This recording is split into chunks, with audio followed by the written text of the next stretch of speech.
অসম বিধানসভা কোকৰাঝাৰত যোৱাটো মাননীয় দেৱব্ৰত শইকীয়া ডাঙৰীয়াই কৈছে যে শিৱসাগৰলৈকেও বিধানসভা যাব লাগে। আমি এটা কথা অনুভৱ কৰিব লাগে যে অসম বিধানসভা কোকৰাঝাৰলৈ যোৱা প্ৰাসংগিকতা আৰু প্ৰয়োজনীয় তাক ক'ত আছিল। যদি আমি অসমৰ ৰাজনৈতিক ইতিহাস চাবলৈ যাওঁ 1968 চনত plain tribal council of Assam PTCৰ উদ্যোগত অসমক ডিভাইড ইন এ ৰেচিঅ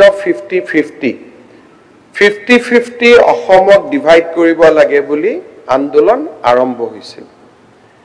আৰু 1968 চনৰে পৰা অসমৰ জনজাতীয় লোকসকলৰ মাজত বিশেষকৈ বড়ো সমাজৰ মাজত অসমৰ মূল খুঁটিৰ পৰা আঁতৰলৈ গৈ এটা নিজস্ব জাতি গঠনৰ প্ৰক্ৰিয়া আৰ্থ সামাজিক তেওঁলোকৰ বিকাশৰ বাবে ভাষাৰ বিকাশৰ বাবে আৰু অসমৰ পৰা আঁতৰি গৈ এখন সুকীয়া ৰাজ্য নিৰ্মাণৰ আন্দোলন বা প্ৰৱণতা স্পষ্টকৈ দেখা পোৱা গৈছিল। 1985 চনত বডোফা উপেন্দ্ৰনাথ ব্ৰহ্মৰ বিশেষকৈ অসম আন্দোলনৰ সমান্তৰালকৈ আৰু অসম গণ পৰিষদ দলৰ চৰকাৰ গঠন হোৱাৰ পৰৱৰ্তী সময়ত বড়োলেণ্ডত অসমক বিভক্ত কৰি বড়োলেণ্ড নামে এখন সুকীয়া ৰাজ্য গঠনৰ দাবীত পূৰ্ণ সংগ্ৰাম চলিছিল। সংগ্ৰাম স্বাভাৱিকতে অহিংস আছিল, কিন্তু অহিংস সংগ্ৰামৰ সমান্তৰালভাৱে এক হিংসাত্মক শক্তিও গা কৰি উঠিছিলে। কেইবা হাজাৰ লোক আমাৰ মাজৰ পৰা আঁতৰি গৈছিলে। তেওঁলোকৰ দাবী আছিলে যে অসমক বিভক্ত কৰিব লাগে আৰু এখন সুকীয়া ৰাজ্যৰ নিৰ্মাণ হ'ব লাগে। কোকৰাঝাৰত মই কৈছিলোঁ যে অসমৰ মুখ্যমন্ত্ৰী হিতেশ্বৰ শইকীয়া অসমৰ মুখ্যমন্ত্ৰী হোৱাৰে পৰা অসমৰ ৰাজনৈতিক গতিবিধি সন্মুখৰ পৰা আমি দেখিছোঁ, কিন্তু তাৰ আগৰে পৰাও অসমৰ কোনো এজন মুখ্যমন্ত্ৰীয়ে সহজভাৱে 1968 চনৰ পিছত কোকৰাঝাৰলৈ যাব পৰা নাছিল। অন্ততঃ হিতেশ্বৰ শইকীয়া দিনৰ পৰা যদি আমি আৰম্ভ কৰোঁ আৰু একেবাৰে শেষলৈকে সৰ্বানন্দ সোণোৱাল ডাঙৰীয়ালৈকে এই দীঘলীয়া পৰিক্ৰমাটোত অসমৰ কোনো এজন মুখ্যমন্ত্ৰীয়ে কোকৰাঝাৰত কোনো এটা সাংস্কৃতিক অনুষ্ঠান, কোনো এখন নৱাগত আদৰণি সভা, কোনো এখন সামাজিক সভাত যোগদান কৰাৰ ৰেকৰ্ড আমাৰ সমসাময়িক অসমৰ বুৰঞ্জীত নাই। 2019 চনত যেতিয়া বড়োলেণ্ডৰ একৰ্ড হৈছিলে, তাৰ আগতো দুখন BTC আৰু BSC ৰেকৰ্ড হৈছিলে, কিন্তু বড়োলেণ্ড একৰ্ডৰ সময়ত NDFB আপছু প্ৰথমবাৰৰ বাবে তেওঁলোকে উল্লেখ কৰিছিলে যে আমাক স্বশাসন দিয়ক, স্বায়ত্ত শাসন দিয়ক, কিন্তু আমি এখন ইউনাইটেড অসমত থাকিম। ফাৰ্ষ্ট টাইমৰ কাৰণে এই কথাটো লিখা হৈছিলে যে without disturbing the geographical integrity of Assam. এই গোটেই সময়ছোৱাত অনাবড়ো লোকসকলেও যথেষ্ট সমস্যাৰ মাজেৰে বাস কৰিছিল। কংগ্ৰেছৰ শাসনকালত চেয়াৰমেন আলী ডাঙৰীয়াই আজি ভাষণ দিছে, মই কংগ্ৰেছত আছো নাছে তেখেত মই নাজানো, কিন্তু কংগ্ৰেছৰ শাসনকালতে সংখ্যালঘু লোকসকলৰ আটাইতকৈ যদি নিৰ্মমভাৱে হত্যা কৰা হৈছিল বড়োলেণ্ডত, সেয়া কংগ্ৰেছৰ শাসনকালত আছিল সংখ্যালঘু লোকসকলৰ বৈধ ভূমিলৈ ৰূপান্তৰ হৈছিল অধ্যক্ষ মহোদয় কোকৰাঝাৰত নিৰ্মম ঘটনাৰ পিছত ধুবুৰীৰ যেতিয়া সংখ্যালঘু লোকসকল কেম্পত আছিলে মই এটা মাহ তেওঁলোকৰ লগত একেলগে আছিল ওদালগুৰিত যেতিয়া সংখ্যালঘু লোকসকলৰ ওপৰত গুলী বৰ্ষণ কৰা হৈছিল মই স্পটত মোৰ সিকিউৰিটিৰ সৈতে থিয় দি সংখ্যালঘু লোকসকলৰ গাত গুলী নপৰক তাৰ ব্যৱস্থা কৰাৰ বাবে মই প্ৰচেষ্টা কৰিছিলোঁ এই সদনৰ পৰা বহি বহুত কথা ক'ব পাৰি কিন্তু যেতিয়া স্পষ্টভাৱে সমাজ দুটা ভাগত বিভক্ত হৈ যায় আৰু সেই সময়ত সাহসেৰে গৈ সংখ্যালঘুৰ হৈ থিয় দিয়া সাহস সেইজন মানুহৰে থাকিব পাৰে যিজন মানুহ সনাতন হিন্দু সংস্কৃতিত ডাঙৰ হৈছে বাকি কোনেও নোৱাৰে মই কলো নহয় মই ভোট লাগে আপোনালোকক এতিয়া কাৰো ভোট নালাগে এবাৰ আহিছে 26 আহিছে আপোনাৰ কথা বদলিছে এই ভোট খেলি আপোনাৰ কথা বদলিলে 26 আহি গ'ল আপুনি অলপ আগতে কৈছিলে বোলে আপুনি শুনি লওক আৰু এই গোটেইখিনি ভোট আপোনাৰ নামত দি দিছো মই আজিও কৈছো যে বিজেপিয়ে কাৰো পৰা ভোট আশা নকৰে আপুনি যে কংগ্ৰেছৰ মন্ত্ৰীটো আপুনিও আছিলে মই আছিলো আটাইতকৈ শক্তিশালী মন্ত্ৰী এজন আছিলে আছিলো আপোনাৰ দিনত মানুহ মৰিছিলে আছিলো এতিয়া আপুনি তাৰমানে আপোনালোকে ইনডাইৰেক্টলি শক্তিশালী বুলি মই এটা কথা বুজি নাপাওঁ কংগ্ৰেছৰ সদস্যসকলে অখিল গগৈ ভাল কৰিব যায় নে বেয়া কৰিব যায় মোক শক্তিশালী বুলি কৈ তৰুণ গগৈক দুৰ্বলী কৰি দিয়ে আপোনালোকে আজি মোৰ মন্ত্ৰীসভাত কোনোবা শক্তিশালী মন্ত্ৰী আছে নেকি যেতিয়া আপোনালোকে কয় এৱে চলাইছিল এৱে কৰিছিল তৰুণ গগৈৰ ব্যক্তিত্বক আপোনালোকে বাৰে বাৰে কিয় অপমান কৰে মৃত মানুহ এজনক নাপায় নহয় তেনেকুৱা কৰিব ভালকে দেখি আপোনালোকে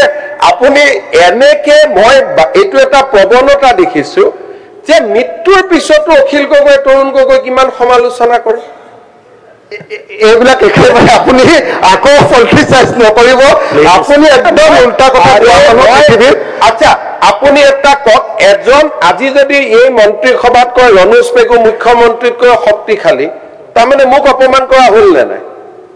আপুনি কিন্তু ভাল কামকেইটা ক্ৰেডিট কেইটা চব লয় 108 আপুনি আনিলো বুলি কয় মিনিষ্টাৰ কাৰণে লওঁ প্লিজ আপুনি 108 টো আপুনি আনিলো বুলি কয়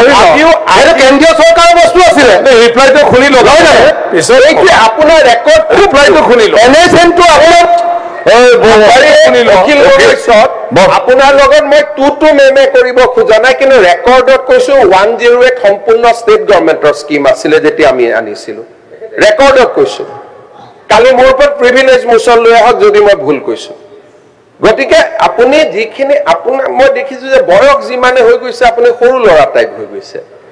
আপুনি এটা মনত কেতিয়া ভাবিছন 126 জনৰ কোনেও এনেকে উঠা পুঠা নকৰে আপুনি কৰি থাকে আৰু সাধাৰণ দুই এজন মানে ভাবে যে আপুনি বহুত এক্টিভ এমএলএ কিন্তু আসলতে যে আপোনাৰ একোৱে নাই ইউ হ্যাভ নাথিং আপুনি যদি ইন্টেলেকচুয়ালি চাব যে একো যায় আপুনি খালি ভুল তথ্যবিলাক দি থাকে ইটো হিটো এতিয়া কৈ দিলে এনএচএম সেন্ট্রাল গভৰ্নমেন্টৰ হৰি 108 was a state government scheme give credit to Tarun Gogoi তো আপুনি টেটৰ শিক্ষক ইটো was a state government আপুনি মনত কৰকচোন টেটত যেতিয়া শিক্ষক নিযুক্তি হৈছিল আপুনি লৰাবিলাকক কি কৈছিল এই তত 9 মাহৰ চাকৰি সব শেষ হৈ যাব কৈছিল নে নাই কওকচোন আপুনি যিমান এতিয়া হে কন্টেক্সুয়াল শিক্ষক এতিয়া কন্টেক্সুয়াল হৈ আছে আপুনি কৰিব পৰা নাই এটো আপোনাৰ দিনত স্কুল কমিছে স্কুল বহা নাই চৰকাৰী স্কুল আপোনাৰ ঘৰত প্ৰাইভেট স্কুল হৈ গৈছে আপোনাৰ ঘৰৰ মানুহে প্ৰাইভেট স্কুল খুলিছে প্লিজ যেতিয়া কোনে একো কৰিব নোৱাৰে যেতিয়া এজন মতা মানুহ খুব দুৰ্বল হয় তেতিয়া তেওঁ মাইকী মানুহক আক্ৰমণ কৰিব আৰম্ভ কৰে আপোনাৰ মই যদি কয় আপোনাৰ পৰিবাৰে বিবৰা কয় কেনেকৈ চাকৰি পাইছিল মইতো আজিলৈকে কোৱা নাই গতিকে ক'ব লাগে এইটো সময়ত আপুনিও ঠিক আছে এই দিনাখন ইণ্টাৰভিউত মই আপোনাক আগত কওঁ আপোনাৰ পৰিবাৰতকৈ চোকা ছোৱালীক পিছ পেলাই থৈ চাকৰি দিয়া হৈছিল পেপাৰত ওলাইছিল ৰেকৰ্ড আছে মই আজি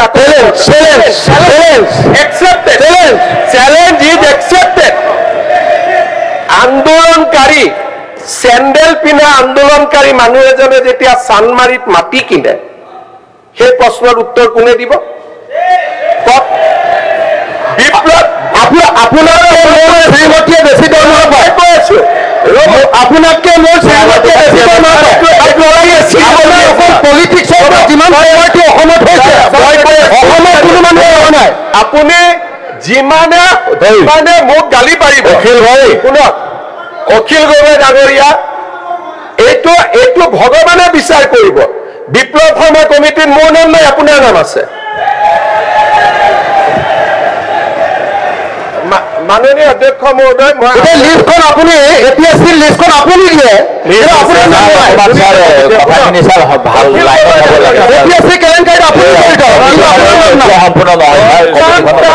যিমানটা ডিফামেশ্যন কেছ হৈছে আপুনি কোৰ্টত গৈ মোৰ পুৰুকা মাৰিছে এইটো পেপাৰে লিখা কথা মই লিখা কথা নহয় বুলি মই আপোনাৰ ওপৰত যিমানটা ডিফামেশ্যন কেছ দিছো আপুনি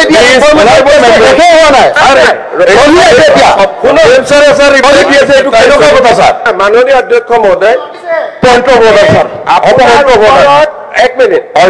অধ্যক্ষ মহোদয় আপোনাৰ ওপৰত মই যিমানটা ডিফামেশ্যন কেছ দিছো আপোনাৰ উকিলে গৈ কোৰ্টত কৈ এইকেইটা মই কোৱা নাই বুলি অন ৰেকৰ্ডৰ পৰা কৈছো হাউচ কমিটি এখন গঠন কৰি দিয়ক কমিটিখনে পৰীক্ষা কৰি লওক মই ক'লো আপোনাৰ সাহসে নাই কোৰ্টত গৈ কথা কোৱা আপুনি সাহসে ডকুমেণ্টখিনি দি দিয়ক কোৰ্টত মই কৈছিলো কি ডকুমেণ্টখিনি কোৰ্টত দি দিয়ক মই কোৰ্টত মই কি ক'ব আপুনি ইয়াত আলোচনাই কৰিব নোৱাৰে আপুনি লেজিছলেটৰ মাননীয় মহোদয় যোৱাকালি মই এটা কথা কৈছো হাউচখনক আপুনি যদি পৰিচালনা কৰিব লাগে এই এজন মানুহৰ লগত যদি মই এনেকে কথা পাতি থাকিব লাগে বাকি হাউচৰ কি অধিকাৰ নাই নেকি বাকি মেম্বাৰ্ছৰ অধিকাৰ নাই নেকি ইমান নিজক কিয় ডিগ্ৰেড কৰে এটাতো লেভেলত থাকক মুখ্যমন্ত্ৰী এজনে কথা ক'লে মইতো আৰু আপুনি পাতি দিয়া নাই অসমৰ মানুহে মোক মুখ্যমন্ত্ৰী পাতিছে আজিও আপুনি যিমান শিৱসাগৰ জিকে জালুকবাৰীত মই তাতকৈ বহুত হাজাৰ ভোটত জিকি আহোঁ গতিকে এটা মানুহৰতো ৰেছপেক্ট এটা সৌজন্য এটা মিনিমাম বয়স বাঢ়িছে ইউ আৰ বিকামিং ফাদাৰ এটাতো নিজৰ ল'ৰা ছোৱালীও চাই নাথাকে জানো আপোনাক এটা নিজক বচাওকচোন you have been given enough time এনেকুৱা নকৰিব অসমৰ মৰ্যাদা এটা আছে ল'ৰা ছোৱালী আপোনাৰ পৰিবাৰ ঘৰত গৈ আপোনাকে কয় নহয় যে এইবোৰ কিয় কৰা বুলি নকৰিব ভাই মই আপোনাৰ ৰিকুৱেষ্ট কৰিছো you take half an hour time extra যি মনত আছে মোৰ পৰা আপোনাৰ লগত মোৰ কোনো যুঁজ নাই কোনো স্বাৰ্থ নাই ইউ টেক 1 আৱাৰ ফ্ৰম মি আমি শুনি থাকিম আপুনি যি ক'ব খোজে যোনে কথা কয় কালি জয়ন্ত মল্ল বৰুৱাই কথা কৈছে পিএইচচিৰ তেওঁ পিএইচচি ডিপাৰ্টমেণ্টটো তেওঁ জন্মস্বত্বে লৈ আহিছে নেকি আজি মন্ত্ৰী আছে পিএইচচিৰ কালি নাই সেইটো গালি তেওঁ কিয় খাব গোটেইটো অসমীয়া ইঞ্জিনিয়াৰবিলাকে কাম কৰে পিএইচচি ডিপাৰ্টমেণ্টত তাৰ মাজত 10 জন ভাল ইঞ্জিনিয়াৰ আছে গুণে টকা পইচা নাখায় তো এনেকে জেনেৰেলাইজ কৰি কৈ থাকিলে সকলোৰে মনবিলাক ভাঙি যায় নহয় মই আপোনাক ৰিকুৱেষ্ট কৰিছো যে প্ৰধানমন্ত্ৰীয়ে সংসদত কথা ক'লে কোনেও কথা নকয় আৰু আপুনি কওঁতে মই সবক হাক দিছো যে উত্তৰ নিদিব তেওঁ ক'ব দিয়ক ল'ৰা ছোৱালীৰ ওচৰত কিছুমান থৈ যাওকচোন যে we conducted very well Pramod Gogoi ইয়াত আছিলে আপুনি যিটো সমষ্টিৰ পৰা প্ৰতিনিধিত্ব কৰিছে তাৰ এমএলএ আছিলে Pramod Gogoi how he conducted house কিছুমান এনে বহি থকা মানে ভাবিব পাৰে অখিল গগৈ বহুত ডাঙৰ কৰি দিলে but history will not be kind to you history will be kind to you those who has give good speech recorded speech কাৰোবাৰ ঘৈণীয়েক টৈণীয়েকৰ কথা কয় নেকি ইউ এৰেষ্ট হাৰ কিবা যদি ভুল কৰিছে কাৰোতো সাহস হোৱা নাই আজিলৈকে কোৰ্টত গৈ কেছ এটা কৰা যে চি ইজ ডুইং ইলিগেল এজনী মানুহক কিমান কৰে 2009 আপুনি মোৰ জন্মৰ বাচ্চাটোক গাড়ীখনৰ কথা কৈছে আজি হাউচৰ সবৰে গাড়ী এখন একেখন গাড়ী মই আজিও মনত বহুত দুখ পাই থাকো আপুনি মোৰ 2 বছৰীয়া ছোৱালীজনীক যেটো কৰি থৈছে নহয় নাপায় ইমান কৰিবৰ কাৰণে আৰু মইতো এনেকে থিয় হৈ থকা নাই I have also done something for the society ছোৱালীজনীক দেখিলে I cried how many nights looking at her সৰু ছোৱালী এজনীক আপুনি তাইৰ বয়স তেতিয়া 2 বছৰ 3 বছৰ হৈছিল আপুনি মনত ৰাখিব মই আপোনাক তথাপিতো আই টক টু ইউ তথাপিতো আপোনাক মই মাতি লৈ যাওঁ তথাপিতো নিয়মমতেতো মোক ঘৰত গালি পাৰে মানুহজনৰ লগত কিয় কথা পাতিছা যেতিয়া আপোনাৰ লগত মই কথা পাতো ৰাতি গৈ ঘৰত I have to give answer যে why I am talking to you আজি কাৰ গাড়ী নাই যিখন গাড়ীৰ কাৰণে আপুনি মোক ছোৱালীজনীক ধৰিছিলে আজি জয়ন্ত বৰুৱাৰ পৰা সৰু সাংবাদিক এজনলৈকে সৰু বিধায়কে কোনে সেইখন গাড়ীত নুঘূৰে মোক কওক আজি আপোনাৰ গাড়ীখনৰ কোৱালিটি লওক আৰু সেই সময়ত মই চলোৱা গাড়ীখন মিলাই চাওক মই নকওঁ মই নিজে আজি নিজক অলপ বুজি লওকচোন যে হোৱাট আই এম এটা কৈছে লিষ্টখন বিপ্লৱ শৰ্মাক মই দিলো তাৰমানে বিসম্বাদী কংগ্ৰেছ বিধায়ক এজনে লিষ্ট দিব পাৰে নেকি তেতিয়া মই বিসম্বাদ কৰি থকা মানুহ এটা মোৰ সিকিউৰিটি উঠাই লৈ গৈছে মোৰ ভাইটিক ট্ৰান্সফাৰ কৰিছে সেইজন মানুহে গৈ লিষ্ট দিব পাৰে এই do not go to a certain level কোনবাই আপোনাক ভোট দিয়ে দিব কিন্তু যি সকলে আপোনাক জিকাই তেওঁলোকক মই এদিন মাতি আনি দেখুৱাব খুজো যে আপুনি কি লেভেলৰ বিধায়ক বাকি সকলে কিমান ইন্টেলেকচুৱেলি কথা কয় নকৰিব ভাল নালাগে মাননীয় অধ্যক্ষ মহোদয় আজি মই এইটো কথাই কব খুজিছিলো যে যেতিয়া আমি কোকৰাঝাৰৰ কথা কওঁ আমাৰ মনত পৰে যে কি ধৰণে ওদালগুৰি কোকৰাঝাৰ এই গোটেই অঞ্চলবিলাকত এদিন সাম্প্ৰদায়িক সংঘৰ্ষ এই গোটেইবিলাকে এটা সমগ্ৰ অসমৰ কাৰণে এটা চিন্তা আৰু উদ্বেগৰ কাৰণ কৰি তুলিছিল মই সিদিনাখনো কোকৰাঝাৰত কৈছো যে বড়ো নেতৃত্বক আমি উদাৰভাৱে ধন্যবাদ জনাব লাগিব যে এখন একত্ৰিত অসমত থকাৰ সংকল্পৰ বাবে আৰু সিদিনাখন মই অসম বিধানসভাৰ সকলো সদস্যক ধন্যবাদ জনাম যে সকলোৱে উদাৰভাৱে চৰকাৰক অনুৰোধ কৰিছে যে বিটিসিক সহায় কৰক কাৰ্বি আলঙক সহায় কৰক প্ৰয়োজন হলে আৰু বেছি টকা দিয়ক অধিক ক্ষমতা দিয়ক তেওঁলোকে যাতে স্বায়ত্ত শাসনৰ প্ৰকৃত যিটো সোৱাদ বা প্ৰকৃত অধিকাৰ তেওঁলোকে পাব পাৰে অসম বিধানসভা কিহৰ প্ৰতীক আজি ইয়াত আমি হিন্দু আছো মুছলমান আছো জনজাতি অজনজাতি গোটেই অসমখনৰ প্ৰতীক হৈছে অসম বিধানসভা একত্ৰিত অসম সিদিনাখন কোকৰাঝাৰত আপোনালোকৰ উপস্থিতিয়ে একত্ৰিত অসম যে আৰু অন্তত 50 বছৰলৈ অসমক বিভক্ত কৰাৰ বাবে কোনো আন্দোলন নহয়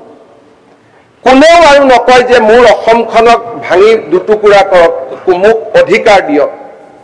যিখন অসমৰ কল্পনাৰে আমি সকলোৱে ৰাজনীতিলৈ আহিছিলো এখন একত্ৰিত বিকশিত অসম আমি আমাৰ ভৱিষ্যত প্ৰজন্মৰ বাবে থৈ যাম সেইখন অসমৰ সপোন কোকৰাঝাৰত অসম বিধানসভাৰ অধিৱেশনে পুনৰ এবাৰ প্ৰতীয়মান কৰিলে জনজাতীয় লোকসকলক যদি আমি স্বায়ত্ত শাসন আৰু জনজাতীয় লোকসকলক যদি তেওঁলোকৰ অধিকাৰ আমি দি থাকিব পাৰো অসমৰ ভৱিষ্যতৰ প্ৰজন্মই যদি জনজাতীয় লোকসকলক সমান অধিকাৰ দিয়ে মোৰ অসমখন কোনেও আৰু দুটুকুৰা কৰাৰ আন্দোলন নকৰে মই ভাবো যে কোকৰাঝাৰৰ অধিৱেশনে আমাক বহুত কথা শিকাই থৈ গল জনজাতীয় অজনজাতীয়ৰ মাজত বান্ধন সুদীৰ্ঘ কৰিলে এক নতুন অসমে প্ৰাণ পাই উঠিলে এতিয়া এইখন অসমক আমি আগুৱাই লৈ যাব লাগিব যাতে এইখন অসম ভাৰতৰ মহাশক্তিত পৰিণত হ'ব পাৰে মই পুনৰ এবাৰ অধ্যক্ষ মহোদয় আপোনাক ধন্যবাদ জনাইছো যে আপুনি এনে এক ঐতিহাসিক কৰ্মযজ্ঞ সমাপন কৰিবলৈ আমাক সকলোকে সুবিধা দিলে মই অসম বিধানসভাৰ হৈ আপোনাক ধন্যবাদ জনাইছো বিধানসভা যোৰহাটতো হ'ব পাৰে ডিব্ৰুগড়তো হ'ব পাৰে but it will not carry that message কাৰণ তাত দ্বিখণ্ডিত অসমৰ আন্দোলন হোৱা নাছিল য'ত সমস্যা আছিল তাত আমি গৈ সমাধান কৰাৰ চেষ্টা কৰিলো আৰু আমি সকলোৱে এক আশাৰে ক'লো যে বিটিচিক আৰু অধিকাৰ দিয়ক কাৰ্বি আলঙক অধিকাৰ দিয়ক ডিমা হাছাক অধিকাৰ দিয়ক আৰু আপোনালোকৰ প্ৰত্যেকটো speech has included in the official domain official records ভৱিষ্যতে যেতিয়া কোনোবাই বড়োলেণ্ডৰ সম্পৰ্কত কথা ক'ব আমি সকলোৱে ক'ব পাৰিম যে বিধায়কসকলে কিন্তু সদায় আমি বড়োলেণ্ডক শাসন আৰু দিয়াৰ সপক্ষে আমি কৈছিলো আমি কেতিয়াও তাৰ বিৰোধিতা কৰা নাছিলো সো একত্ৰিত অসমৰ সোণোৱালী সপোন আজি অসমৰ মই মুখ্যমন্ত্ৰী হৈ থকাৰ কালত এনে এক ঐতিহাসিক পৰিঘটনা সংগঠিত হ'ল অসমৰ মুখ্যমন্ত্ৰী হিচাপে মই ভাবো সেই দিনটো আছিল মোৰ জীৱনৰ আটাইতকৈ সফলতম দিন তাৰ আগতে মই কোকৰাঝাৰতো কৈছিলো আমি বহুতে কোকৰাঝাৰত যোৱাই নাছিলো বহু দিন ধৰি মানসিকভাৱে আমি চাপত আছিলো আজি সকলোৱে দেখা পালে যে কি ধৰণে কোকৰাঝাৰবাসী ৰাইজে আমাক আদৰি ল'লে অধ্যক্ষ মহোদয় যোৱা বছৰটোৰ পৰিঘটনা অসমৰ ৰাজ্যপাল মহোদয়ে আমাৰ সন্মুখলৈ লৈ আহিছে মই নাজানো যে এটা জীৱনকালত মানুহে কিমান আশা কৰিব পাৰে অখিল গগৈ ডাঙৰীয়া দেৱব্ৰত শইকীয়া ডাঙৰীয়া সকলো এনে এক ঐতিহাসিক স্থানৰ পৰা আহিছে যি স্থানত অসমৰ 600 বছৰৰ সোণোৱালী ইতিহাস ৰচনা হৈছিল আহোম স্বৰ্গদেউসকলে এখন একত্ৰিত অসমৰ সোণোৱালী অসমৰ কল্পনাৰে আমাৰ সমাজখনক আগুৱাই লৈ যাবলৈ প্ৰচেষ্টা কৰিছিল চৰাইদেউ মৈদামৰ স্বীকৃতি সকলো কথাতে মোদী ডাঙৰীয়াক আমি বহু ধৰণে তেওঁৰ ৰাজনীতিক আমি বিভিন্ন ধৰণে আমি কথা ক'ব পাৰো চৰাইদেউ মৈদামৰ যেতিয়া তেওঁৰ ওচৰলৈ ফাইল গৈছিল these are all records anybody can call those file তেওঁৰ ওচৰলৈকে গৈছিল বাৰাণসীৰ পাৰ্শ্বনাথ মন্দিৰ আৰু শিৱসাগৰৰ চৰাইদেউ মৈদাম কেশৱ মহন্ত ডাঙৰীয়াই ভাল কৰি জানে যেতিয়া মই প্ৰধানমন্ত্ৰী ডাঙৰীয়াক সাক্ষাৎ কৰি কৈছিলো যে স্যাৰ মোৰ ৰিকুৱেষ্ট কৰিব ভাল লাগা নাই কাৰণ এটা বাৰাণসীৰ আৰু এটা অসমৰ প্ৰধানমন্ত্ৰী ডাঙৰীয়াই মোক কৈছিলে যে মই অসমৰটো পঠাই দিম ইমান ডাঙৰ যে নিজৰ সমষ্টিৰ এটা স্মৃতি আৰু অসমৰ চৰাইদেউ জিলাৰ এটা স্মৃতি এটা মাত্ৰ নমিনেশন দিব যাব পাৰে ইউনেস্কো দুটা নমিনেশন এখন দেশৰ পৰা দুটা নমিনেশন যাব নোৱাৰে মোৰ আগত অসমত বহু কেইজন মুখ্যমন্ত্ৰী আছিল বহু কেইজন শক্তিশালী ৰাজনেতা আছিল আৰু 1947 চনৰ পৰা চৰাইদেউ মৈদাম আজি 300-400 বছৰৰ পুৰণা ইতিহাস কল্পনাও কৰিব পৰা নাছিল কিন্তু যোৱা বছৰটো অসমৰ বাবে এক যুগমীয়া বৰ্ষ আছিল য'ত আমি চৰাইদেউ মৈদামক বিশ্ব ঐতিহ্যলৈকে আগবঢ়াই লৈ যাব পাৰিম আজি আমি খুদিছো অসমৰ বিকাশ ক'ত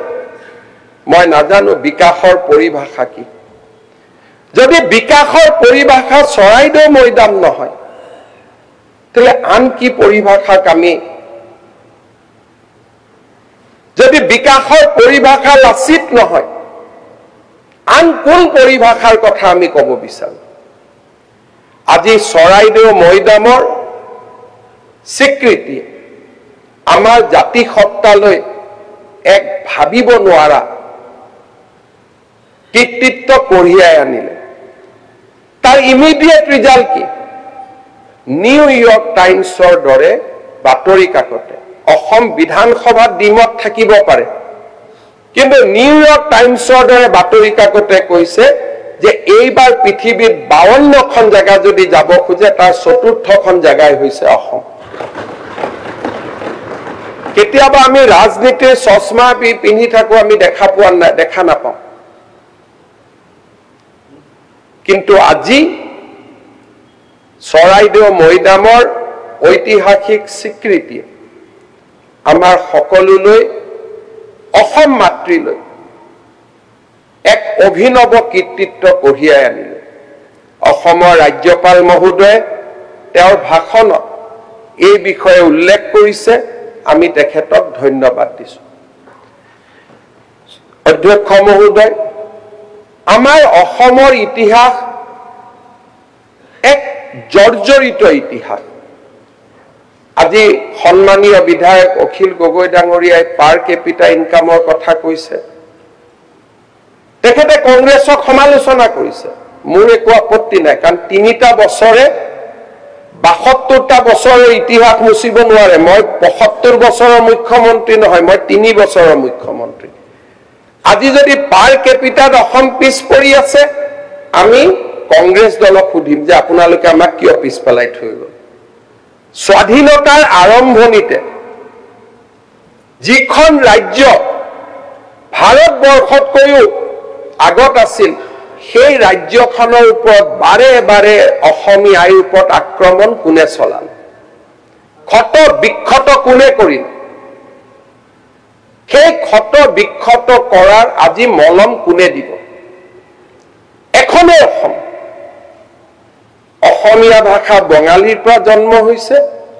নে বঙালীৰ পৰা অসমীয়া ভাষা জন্ম হৈছে এক বিতৰ্কই অসমৰ ভিতৰতে বৰাকক ব্ৰহ্মপুত্ৰৰ পৰা আঁতৰাই লৈ গ'ল আৰু মানসিকভাৱে বৰাক আৰু ব্ৰহ্মপুত্ৰৰ মাজত দূৰত্ব বাঢ়ি বাঢ়ি গৈ থাকে মিছবাহুল ইছলাম লস্কৰ ডাঙৰীয়াই ৰাস্তাৰ দূৰত্বৰ কথা কৈছে ৰাস্তা দি কলৈকে আহিব এইখন ব্ৰহ্মপুত্ৰলৈ আহিব য'ত বৰাকৰ ৰাইজৰ সন্মান নাই আৰু মই ব্ৰহ্মপুত্ৰ ৰাইজ এইখনে বৰাকলৈকে যাম য'ত ব্ৰহ্মপুত্ৰ ৰাইজৰ সন্মান নাই ক'ব খুজিছো আজিও মাতৃভাষাৰ দাবীত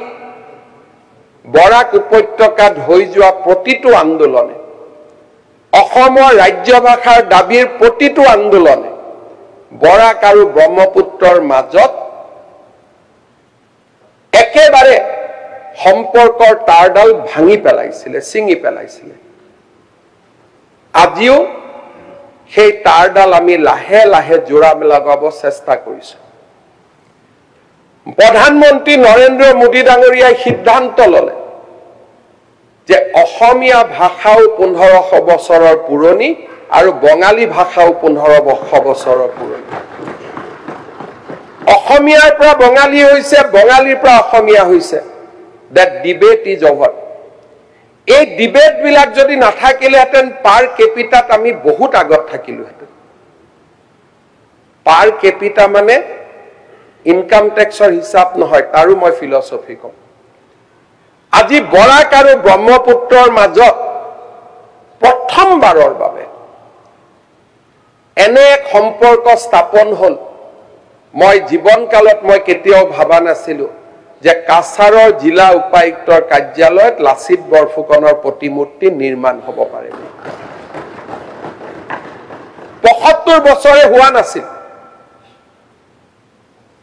মই জীৱনত ভবা নাছিলো যে বৰাক উপত্যকাত ও মোৰ আপোনাৰ দেশ গানেৰে আমি জীৱনত কেতিয়াবা সভা আৰম্ভ কৰিব পাৰিম বুলি আজি প্ৰধানমন্ত্ৰী মোদী ডাঙৰীয়াই একেলগে অসমীয়া আৰু বঙালীক ধ্ৰুপদী ভাষাৰ মৰ্যাদা প্ৰদান কৰিলে বৰাক আৰু ব্ৰহ্মপুত্ৰ দুইটাৰে স্বাভিমান ৰক্ষা হ'ল 2 লাখ মানুহে সভা কৰিছে প্ৰধানমন্ত্ৰী ডাঙৰীয়াক ধন্যবাদ জনাইছে আজি আমাৰ ৰাজ্যপালৰ ভাষণত ৰাজ্যপাল মহোদয়ে এই বিষয়ে উল্লেখ কৰিছে আজি অসমলৈ এক অক্ষয় কীৰ্তি নামি আহিছে এ ফৰ এপল ভাৰতৰ পৰা যেতিয়া প্ৰথম বিশ্ব ঐতিহ্য ক্ষেত্ৰ অকল অসমৰ নাম ৰিকমেণ্ড হয় আৰু যেতিয়া মোৰ চিৰ চেনেহী ভাষা জননীক ধ্ৰুপদী ভাষাৰ কোনোবা মৰ্যাদা দিয়ে এ ফৰ এপল সঁচা অৰ্থত হয় তাক সমালোচনা নহয় আজি আমাৰ সদনৰ দায়িত্ব প্ৰধানমন্ত্ৰী মোদী ডাঙৰীয়াক প্ৰশংসাৰে উপচাই দিয়ে মোৰ জননীক যোনে সন্মান দিয়ে, মোৰ ভাষা জননীক যোনে সন্মান দিয়ে, মোৰ কীৰ্তি মোৰ ঐতিহ্যক যোনে সন্মান দিয়ে, তাৰ আগতো জৱাহৰলাল নেহৰুৰ পৰা ইন্দিৰা গান্ধীৰ পৰা নৰসিমহা ৰাওলৈকে অসমৰ পৰা প্ৰতিনিধিত্ব কৰা সংসদো ভাৰতৰ প্ৰধানমন্ত্ৰী হৈছে। ধ্ৰুপদী ভাষাৰ দাবী আজি নহয়, চৰাইদেউ মৈদামৰ কথা আজি মানুহে কোৱা নাই। যোৱা বছৰটোত আমি দুটাকৈ মাইলৰ স্তম্ভ আমি অতিক্ৰম কৰিব পাৰিছিলো, যি সম্ভৱ নাছিলে, যি আমি প্ৰথমবাৰৰ বাবে ইয়াক আমি কৰিব পাৰিছিলো। মাননীয় অধ্যক্ষ মহোদয়, মনোৰঞ্জন তালুকদাৰ ডাঙৰীয়াই প্ৰশ্ন কৰিছে এডভান্টেজ ওৱানৰ পৰা কি পালো। চাব আমাৰ সাহস আছে নে নাই। আটাইতকৈ ডাঙৰ কথা, মই উদ্যোগ মন্ত্ৰী বিমল বৰা ডাঙৰীয়াক অনুৰোধ কৰিম, মনোৰঞ্জন তালুকদাৰ ডাঙৰীয়াক নুমলীগড় শোধানাগাৰলৈকে এদিন লৈ যাব। আমি দেখা পাব লাগিব কি হৈছে। নেদেখালৈকে মনত থাকিব যে একো হোৱা নাই। ডেফিনেটলি বৰপেটা, সৰভোগ বা নলবাৰীত হোৱা নাই, কিন্তু কৰবাত হৈছে। হোৱা জায়গাটো আপুনি চোৱা উচিত। কিয় মই কৈছো, এডভান্টেজ ওৱানৰ সময়তে আমি স্বাক্ষৰ কৰিছিলো যে নুমলীগড়ক 9 মিলিয়ন মেট্ৰিক টনৰ শোধানাগাৰলৈ আমি আগবঢ়াই লৈ যাম। তেল ক'ত? 3 মিলিয়ন মেট্ৰিক টন শোধানাগাৰত তেল দিবৰ কাৰণে আমাৰ তেল নাছিলে। মোদী ডাঙৰীয়াই সিদ্ধান্ত ললে, এডভান্টেজ ওৱানত স্বাক্ষৰ হল যে পাৰাদ্বীপৰ পৰা পেট্ৰল কঢ়িয়াই অনা পাইপলাইন হ'ব, আৰু সেই পাইপলাইনেৰে নুমলীগড় ৰিফাইনেৰীক 3 মিলিয়ন মেট্ৰিক টনৰ পৰা 9 মিলিয়ন মেট্ৰিক টনলৈ ৰূপান্তৰ হ'ব। এতিয়া যিসকলে চাব খোজে পাইপলাইনডালো দেখা পাব 10,000 কোটি টকাৰ, আৰু ৰিফাইনেৰীও দেখা পাব 15,000 কোটি টকা। ইয়াৰ পিছত এডভান্টেজ ওৱানতে চহী কৰা ইন্দ্ৰধনু গেছ গ্ৰিড, গেছ পাইপলাইন নুমলীগড়লৈকে অহাও আমি দেখা পাম। এডভান্টেজ অসমৰ সময়তে চহী কৰা কেঞ্চাৰ কেয়াৰ হস্পিটেল বিলাকো বৰপেটাৰ পৰা আৰম্ভ কৰি ডিব্ৰুগড়লৈকে আমি দেখা পাম। মই সন্মানীয় সদস্যসকলক অনুৰোধ কৰিম, উই ৰিপ্ৰেজেণ্ট এ কনষ্টিটুৱেঞ্চি। যেতিয়া আমি, মই শব্দটো আনপাৰ্লিয়ামেণ্টাৰী হ'ব, এক্সপাণ্ড কৰি দিব, যেতিয়া আমি তুলুঙা কথা ক'ব আৰম্ভ কৰোঁ, তেতিয়া মানুহৰ মাজতো আমি তুলুঙা হৈ পৰোঁ। দেখে স্বীকৃতি দিছে, নহয় you have laid a huge thing, যে নুমলীগড় পেট্ৰল, য'ত অসমৰ পৰা তেল নিদিওঁ, তেজ দিম, তেল নিদিওঁ, সেই আন্দোলন পাৰ কেপিটা এনে কমি যোৱা নাছিলে। তেজ দিম, তেল নিদিওঁ। আজি কেন্দ্ৰীয় চৰকাৰে কৈছে আপোনালোকৰ তেজ নালাগে, আমি উল্টাই আপোনালোকক তেল দিম।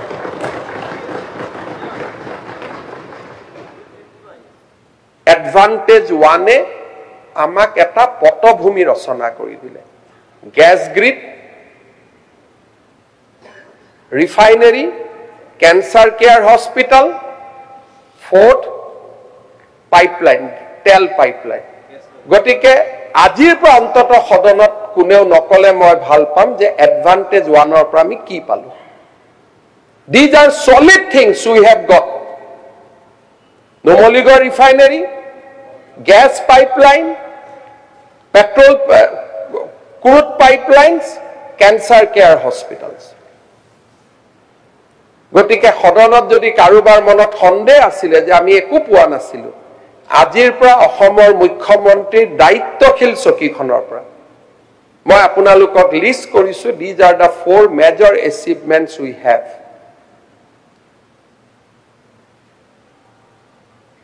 আমাৰ মনোৰঞ্জন তালুকদাৰ ডাঙৰীয়াই কৈছে যে এগ্ৰিকালচাৰ 90% আছিল। আমাৰ উদ্দেশ্যই হ'ল যে কৃষিৰ ওপৰত নিৰ্ভৰশীল ৰাজ্য এখনৰ পৰা আমি কনভাৰ্ট হ'ব লাগে। বেষ্ট ইকনমিক মডেল কোনটো? বেষ্ট ইকনমিক মডেল হৈছে 30% industry, 30% agriculture, 30% service sector. That is the model of the economy. আৰু সেই মডেলৰ ইকনমিত যোন থাকে তেওঁ কেতিয়াও পিছপৰি যাব নোৱাৰে আজি আমি নিৰ্ভৰ কৰিছো যে মাটি নোহোৱা বানপানীৰে কৰা ইৰোশনেৰে গৰকা এখন সমাজত যদি 90% মানুহ এগ্ৰিকালচাৰৰ ওপৰত নিৰ্ভৰশীল হৈ থাকিব লাগে সেই সমাজখন কেনেকৈ জীয়াই থাকিব আপোনালোকে কয় যে গৰাখহনীয়া হয় 30% মাটি আমাৰ বনভূমি নদী মাতৃক আমি এখন দেশ বানপানীয়ে গৰকা এখন দেশ এইখন দেশত যদি ৰাইজক যদি আমি কৃষিৰ ওপৰত নিৰ্ভৰশীল কৰি ৰাখো তেতিয়ালে এইখন দেশত কেতিয়াও পাৰ কেপিটা বাঢ়িব নোৱাৰে কেতিয়াও জিডিপি বাঢ়িব নোৱাৰে we have to bring a judicious mixture 30% agriculture 30% industry 30% service sector and আজি যদি আপোনালোকে চাব খোজে অসমৰ ইকনমিয়ে সেই গতিলৈকে আজি লাহে লাহে গতি কৰিছে primary sector agriculture has reduced to 34 secondary sector jok ami industry buli ko 23% tertiary 41% we have to bring a balance 30-30-30 tetia manu krishir upor ottonto nirbhorshil nohobo manu uddogor upor ottonto nirbhorshil nohobo manu ottonto hewa sector upor ottonto nirbhorshil nohobo these are economic findings gotike মনৰঞ্জন Talukdar ডাঙৰীয়া নিজে অধ্যাপক আছিলে আপুনি স্কুলত পঢ়ুৱাইছিলে কলেজত পঢ়ুৱাইছিলে ইউনিভাৰ্চিটিত পঢ়ুৱাইছিলে মই ভাবো যে দা ফান্ডামেন্টালস অফ ইকনমিক্স আমি সকলোৱে জানিব লাগে অধ্যক্ষ মহোদয় এখন ৰাজ্যৰ মানুহজনৰ ওপৰত নিৰ্ভৰ কৰে যে মানুহজনৰ মানসিকতা কেনে এখন ৰাজ্যৰ বেয়া বিলাক আমি কম নে এখন ৰাজ্যৰ ভাল বিলাক আমি কম যেতিয়া কোনোবাই ছোৱালী এজনী চাব গৈ কাৰোবাক বিয়াত যে মই এজনী ছোৱালীক চাব খুজিছো আৰু ছোৱালীজনীৰ বেয়া বিলাক লিষ্ট কৰি পেলাই কম যে আপোনাৰ ছোৱালীজনীটো এইবিলাক তাক দেখুতে এনেকুৱা লাগিল this is one mentality of the people আৰু এটা মেন্টালিটি থাকে যে আপোনাৰ ছোৱালীজনী বৰ ভাল বৰ খুৱলা বৰ ধুনিয়া কিন্তু মোৰে লৰাটো ইমান ভাল নহয় আপোনাৰ ছোৱালীজু ইমান যোগ্য তাইক মোৰ লৰাটো বিয়া তাই উপযুক্তই নহয় মোৰ লৰাটোৰ কাৰণে বিয়া হোৱা গতিকে এখন বিয়া আমি নাপাওঁ it is da mentality of the person যে কেনেকৈ আপুনি নিজক ৰিফ্লেক্ট কৰিব আপোনাৰ অন্তৰখন কিমান ধুনিয়া কিমান খুৱলা নিৰ্ভৰ কৰিব যে অসম মাতৃৰ আপুনি ভাল কথাবিলাক ক'বনে অসম মাতৃৰ নিগেটিভ কথাবিলাক ক'ব Who doesn't know যে maternal mortality অসমত আটাইতকৈ বেছি কোনে নাজানে কিন্তু এইটো 21 চনৰ পিছত হোৱা কথা নহয় These statistics are there from 1980 1980 চনৰ পৰা maternal mortality আমি সৰ্বনিম্ন আৰু তাৰো আগৰ পৰা আপুনি আমাক একিউজ কৰিব পাৰে যদি কিবা আমি অসমক অৱনতিলৈকে লৈ গৈছো যদি মোৰ দিনত এটাও ইন্ডিকেটৰ কম হৈছে ইউ ক্যান একিউজ মি কিন্তু আজিৰ সদনত বহি বিমলা প্ৰসাদ চলিহা শৰৎ সিংহ গোলাপ বৰবৰা সমালোচনা কৰাৰ কিবা যুক্তি আছে জানো ইন্ডিকেটৰ ফল কাৰ দিনত কৰিছিল ইন্ডিকেটৰ ফল হিমন্ত বিশ্ব শৰ্মাৰ দিনত কৰা নাই 2008 চনত যেতিয়া মই স্বাস্থ্য মন্ত্ৰী আছিলো maternal mortality was 480 today it has come down to 160 তামৰা কিমান মানুহৰ জীৱন ৰক্ষা হল ইয়াৰ ভিতৰ infant mortality has come down from 58% to 40% so বিকাশৰ গতিটোক চাব লাগিব আৰু আমি পিছত এই কাৰণে থাকিব লাগিব আমি আগবাঢ়ি গৈছো বুলি বেলেগ ৰাজ্য এখনেতো নিজৰ শক্তিটো কম কৰি নিদিয়ে যে আমি অসমে আগবাঢ়িব গতিকে বিহাৰে কাম কৰাটো বন্ধ কৰি নিদিয়ে বেংগলে কাম কৰাটো বন্ধ কৰি নিদিয়ে ইনক্ৰিমেন্টাল গেইন আমি যিমান কৰিম তেওঁলোকেও সিমানে গেইন কৰিব কিন্তু আমি ক'ত আছো তাতকৈ ডাঙৰ কথা 2008 চনৰ পৰা নিৰন্তৰভাৱে কমি কমি আজি আমি আহি ক'ত থিয় হৈছো কোভিডৰ সময়ত অসমৰ হেলথ সকলোৱে ভূয়সী প্ৰশংসা কৰিলে আজি আমি কৈছো যে নহয় পাৰ কেপিটা ইনকামৰ কথা কোৱা হৈছে চৰকাৰে জিডিপি বঢ়াব পাৰে পাৰ কেপিটা চৰকাৰে কমাব নোৱাৰে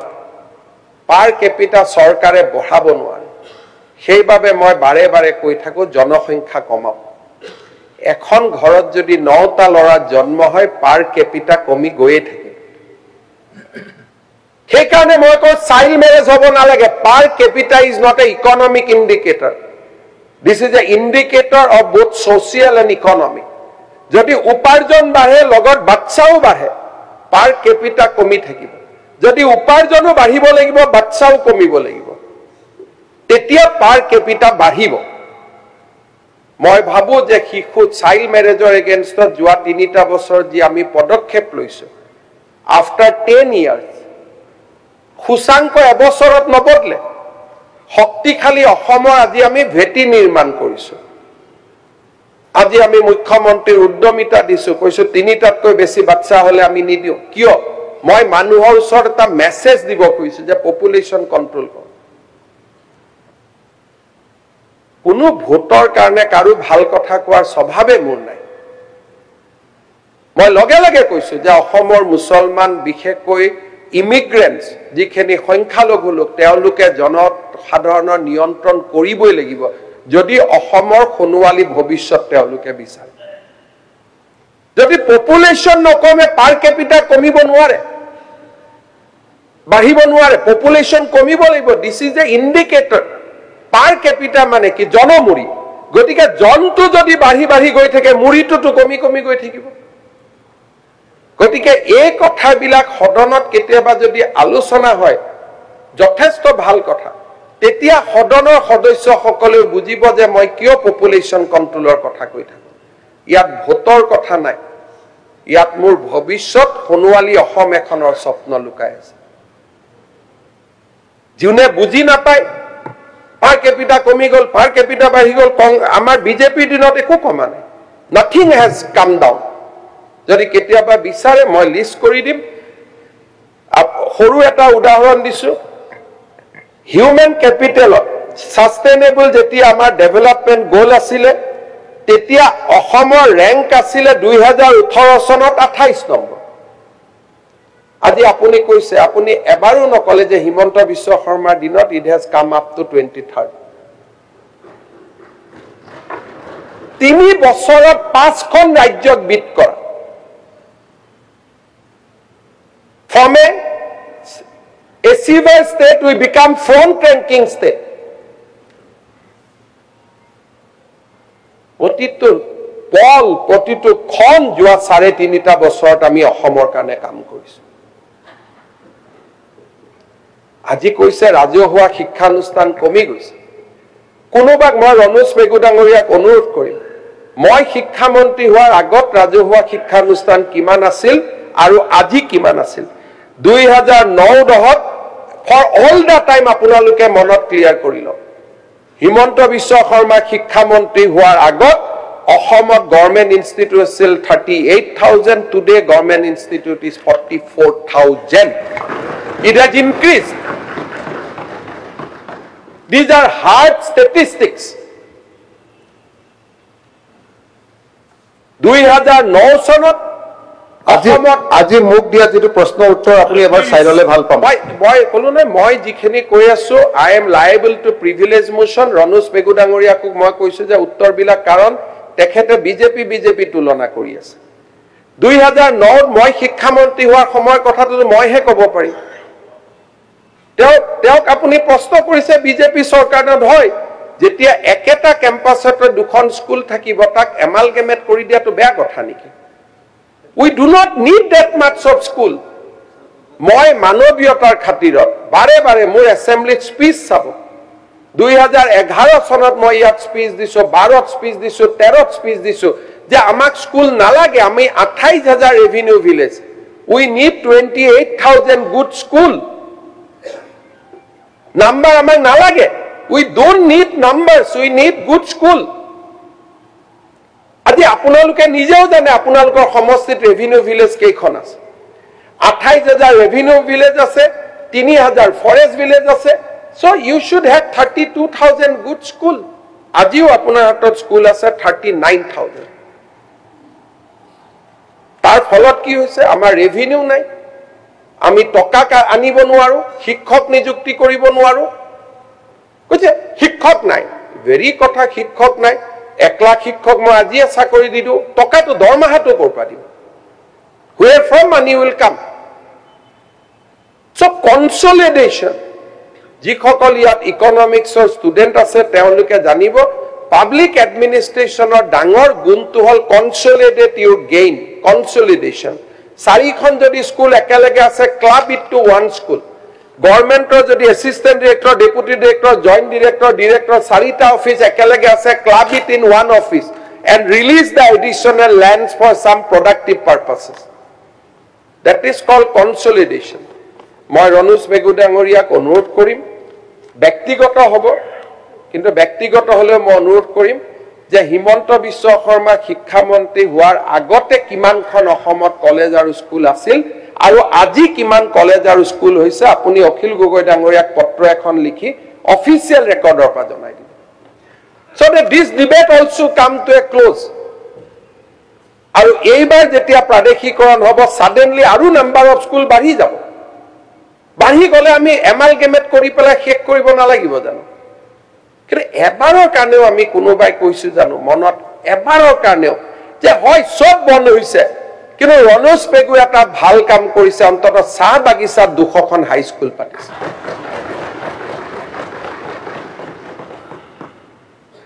বিৰোধী প্ৰমোদ গগৈ ডাঙৰীয়া যেতিয়া বিধায়ক আছিল তেওঁ মই স্পিচ পঢ়িছিলো মই শিৱসাগৰৰ বিধায়কৰে কৈছিলো he used to praise government for good things চাহ বাগিচা লৰা ছোৱালীক স্বাধীনতাৰ 75 বছৰলৈকে হাই স্কুল শিক্ষাৰ পৰা আমি বঞ্চিত কৰি ৰাখিছিলো আজি সকলোৱে আমাক সমালোচনা কৰে চেয়াৰমান আলী ডাঙৰীয়া এটা কথা ইন্টাৰফেয়াৰ কৰিছে চাহ বাগিচাত যেনেকৈ হাই স্কুল দিছে আমাৰ চৰঞ্চলত বহু জায়গাত হাই স্কুল নাই তেওঁলোকে ক্লাছ 6 পাছ কৰাৰ পিছতে পঢ়া বন্ধ মই তাৰ উত্তৰ দিম যদি স্বাধীনতাৰ 75 বছৰলৈকে অসমৰ আটাইতকৈ প্ৰাচীন উদ্যোগটো কপালৰ ঘাম মাটিত পেলাই কাম কৰা মানুহখিনিৰ কাৰণে আমি এখন হাই স্কুল স্থাপন কৰিব পৰা নাছিলো আজি এইখন চৰকাৰে তাত গৈ 280খন হাই স্কুল যদি আমি পাতিব খুজো don't we deserve credits আজি যি অসমীয়া স্কুল বিলাকক সমালোচনা কৰিছিল সেই অসমীয়া স্কুল বিলাকত যদি 8 কোটি টকা কৈ দি আমি হাই স্কুলৰ বিল্ডিং বনাব সাহস কৰো do not we get some credits আজি অসমৰ আটাইবোৰ মহাবিদ্যালয় নাকৰ ক্ৰেডিটেড হল don't we deserve some credits আমি একোৱে ক্ৰেডিট আশা নকৰো যোৱা পৰহি দিনাখন 7000 কন্ট্ৰাকচুৱেল শিক্ষকক একেলগে ৰেগুলাৰাইজ কৰা হল don't we get some credits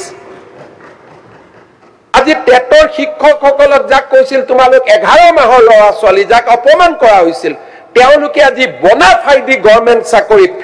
45000 TET student has become regular teachers আৰু বাকি যি কেজনে অহা নাই নিজে নাহো বুলি কৈছে আমি নানু বুলি কোৱা নাই don't we get some credits আমি কতোৱে ক্ৰেডিট আশা নকৰো একোটা সমষ্টিত যি ধৰণে ৰাস্তাৰ পৰিৱৰ্তন হৈছে আমি ক্ৰেডিট আশা নকৰো মৰিগাঁও আৰু দৰং দুইটা জায়গাত ব্ৰহ্মপুত্ৰ সংযোগী কৰিব মৰিগাঁওতো সংখ্যালঘু মানুহ দৰঙতো সংখ্যালঘু মানুহ ব্ৰহ্মপুত্ৰৰ ওপৰত লাহৰীঘাট সমষ্টিৰ ওপৰত ব্ৰিজ বনাবৰ কাৰণে কংগ্ৰেছৰ সাহস নাছিল যত আমি কৰি আছো কোন আছিল নজৰুল ইছলামৰ দৰে শক্তিশালী স্বাস্থ্য মন্ত্ৰী আছিল শক্তিশালী মন্ত্ৰী আছিল কেতিয়াবা কবাত বিধানসভাত প্ৰশ্ন এটাও হৈছিল যে মৰিগাঁও আৰু দলঙৰ মাজত এখন দলং লাগে বুলি আজি গহপুৰ আৰু নুমলীগড়ৰ মাজত সুৰংগ হ'ব ডোন্ট উই গ্ৰেট ক্ৰেডিট অসমৰ ইমান ডাঙৰ ভিজন এটা নিৰ্মাণ কৰিলো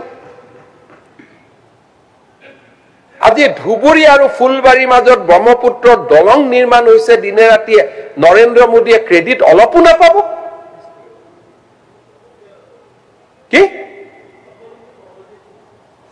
একবাৰৰ কাৰণে কাগজখিনি চাই কংগ্ৰেছে যদি তাত এটা টকাও দিছিল না মই কলো না এইটো আমাৰ কেবিনেট মেমৰেণ্ডাম আপুনি যত আছিল মই ক'ব এইখন ৱাজেদ আলী চৌধুৰী ডাঙৰীয়া 30 কিলোমিটাৰৰ কেবিনেট মেমৰেণ্ডাম বনাব অসম চৰকাৰৰ সাহসো আছে নেকি জাইকাই লোনে দিছে 2016 চনত আপোনাক তাৰো ডকুমেন্টছ দি দিম কবাত যদি ভুলতে মানুহক আপোনালোকে কৈ আছে যে এখন কংগ্ৰেছে কৰিছিল বুলি যাতে সেইটো নোহোৱা কৰি দিয়ে যে মোদীক ভোট নিদিও কিন্তু মোদীয়ে কৰিছিল all documents will give it to you কংগ্ৰেছৰ দিনত সৰু পিনৰ কাগজ এটাও চলা নাছিল আপোনালোকৰ যদি কবাত ভুল ধাৰণা আছে ধাৰণাটো মই বদলাই দিম উইথ ডকুমেন্টছ আৰু আপোনালোকে এটা ডকুমেন্টছ আনক কংগ্ৰেছ চৰকাৰ দিনত এই কামটো হৈছিল বুলি মাননীয় অধ্যক্ষ মহোদয় আপোনালোকে কল্পনা কৰক যে যোৱা 3টা বছৰত মই প্ৰচেষ্টা কৰিছিলো যে পাঞ্জাবৰ লগত অসমৰ জিডিপি কমি কমি আহি থাকিব লাগে আমাৰ জিডিপি 19 নম্বৰত আছিল আজি আমি 17 নম্বৰ আৰু লাহে লাহে মই আশা কৰিছো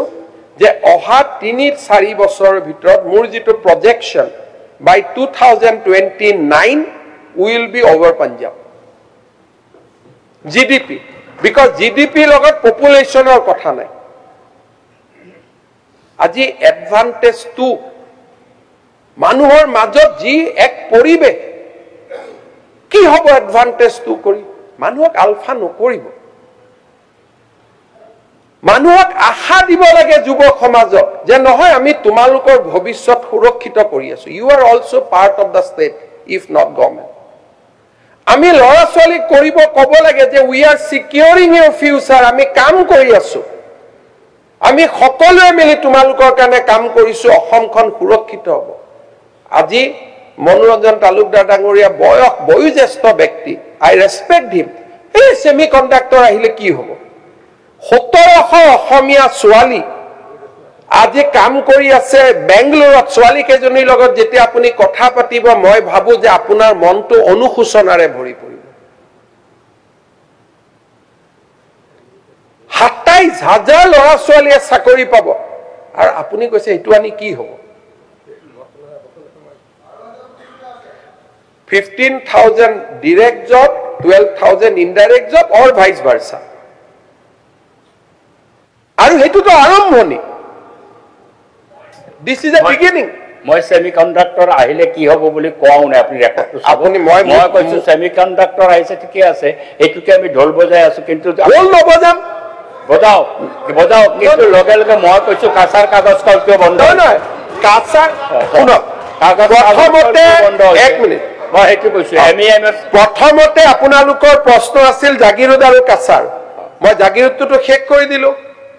এটাটো ধন্যবাদ দিও কাছাৰো এডভান্টেজ তোৰ পিছত কি হ'বগৈ কেনেকে কোনে জানে না কথা গতিকে এইটোতো চলি শিল্প যেনেকৈ ধ্বংস হৈ গৈছে 2 লাখতকৈ বেছি বন্ধ হৈ গৈছে ক্ষুদ্ৰ মজলীয়া শিল্প তেনেকুৱা কোনো কথা নাই ডকুমেন্টছ আমাৰ লগত নাই আমাৰ লগত আছে আমি শেয়াৰ কৰি লওঁ এতিয়াতো মইতো অলপ আগতে মিটিং কৰি আহিছো অসমত 11,000 কোটি টকা অকল ক্ষুদ্ৰ উদ্যোগে কৰিব খুজিছে এইবাৰ এডভান্টেজ আসামটোত সহি কৰিব আৰু মুদ্ৰা লোনে কিমান মই হিসাব দি দিম এইবিলাক পুৰণা কিবা ৰেকৰ্ডছৰ পৰা ক'ব লাগিব এইবিলাক ৰেকৰ্ডছ কোনো these are not records from any যোৱা 2 বছৰত আমাৰ বেংকৰ লোন চেঞ্জ হৈছে সিডি ৰেশিও 32 ৰ পৰা 68% অধ্যক্ষ মহোদয় মই এই গুটেই কথাখিনি কোৱাৰ পিছত মই এটা কথা ক'ব খুজিম যে বহু ক্ষেত্ৰত সফলতা আমি লওঁ মই এটাই কথা কম যে এই গুটেইবিলাক কাম অসমৰ জনতাৰ কাৰণে আজি অসম পৰিৱৰ্তন হৈছে প্ৰধানমন্ত্ৰী মোদী ডাঙৰীয়াক ঢলা খদিয়াৰ দলং নিৰ্মাণ সম্পূৰ্ণ কৰিলে বগীবিলৰ দলং নিৰ্মাণ সম্পূৰ্ণ কৰিলে কলিয়া ভুমুৰাৰ ওপৰত দ্বিতীয়খন দলং হল মাজুলী দলঙৰ নিৰ্মাণৰ কাম আৰম্ভ কৰিলে 28 ফেব্ৰুৱাৰীত ভাল খবৰ আপোনালোকে পাই যাব নাই আচলতে একদম 100%। এইটো হৰাৰ কাৰণে ইলেকশ্যনটো হৰাৰ কাৰণে বন্ধ কৰি দিছে আপোনাৰ মানসিকতা মাজুলীত আমি ইলেকশ্যন জিকিছিলো কোনোবাই যদি আপোনাক ভুল কৰি কথা কৈছে আমি ভুৱন ভাই আমি ইলেকশ্যন জিকিছিলো নে নাই হা মাজুলীত ইলেকশ্যন হাৰিছিলো নে জিকিছিলো খুদি এমএলএ ক'ব লোকসভাত আমি জিকিছো হাৰে যাওক ঠিক আছে এতিয়া আপুনি আজিৰ পৰা এইটো ভুল ধাৰণা ভাঙি গ'ল অংখন হ'বগে মাজুলীৰ হ'বগৈ আপোনাক লৈ যাম মই আপুনিতো 1 লাখ লৈ যোৱা কথা আছিলে ক'ত এইটো নাহিলে ক'ত 1 লাখ নিবনুৱাৰ এপইণ্টমেণ্টৰ দিনা আপুনি মতাৰ কথা আছিলে বিপ্লৱ শৰ্মা কমিছনৰ আমি ক'লে নহয় আপুনি প্লিজ অনাৰেবল মেম্বাৰ 1 মিনিট বিপ্লৱ আৰু হেৰি হ'বনে নাই আচলতে প্লিজ মাজুলীখন প্লিজ আৰে অখিল গগৈ ডাঙৰীয়া আপোনালোকে বন্ধ কৰি দিছিলে ইচ্ছাকৃতভাৱে মাননীয় অধ্যক্ষ বন্ধ নকৰিব প্লিজ আজি মাজুলীত এটা নিগেটিভ মেছেজ দিব আপুনি চেষ্টা কৰি আছে মানুহক নিৰাশ নকৰিব কাৰণ হৈয়েতো যাব কাম গতিকে ইলেকশ্যনৰ দিনাখন আপুনি কি ক'ব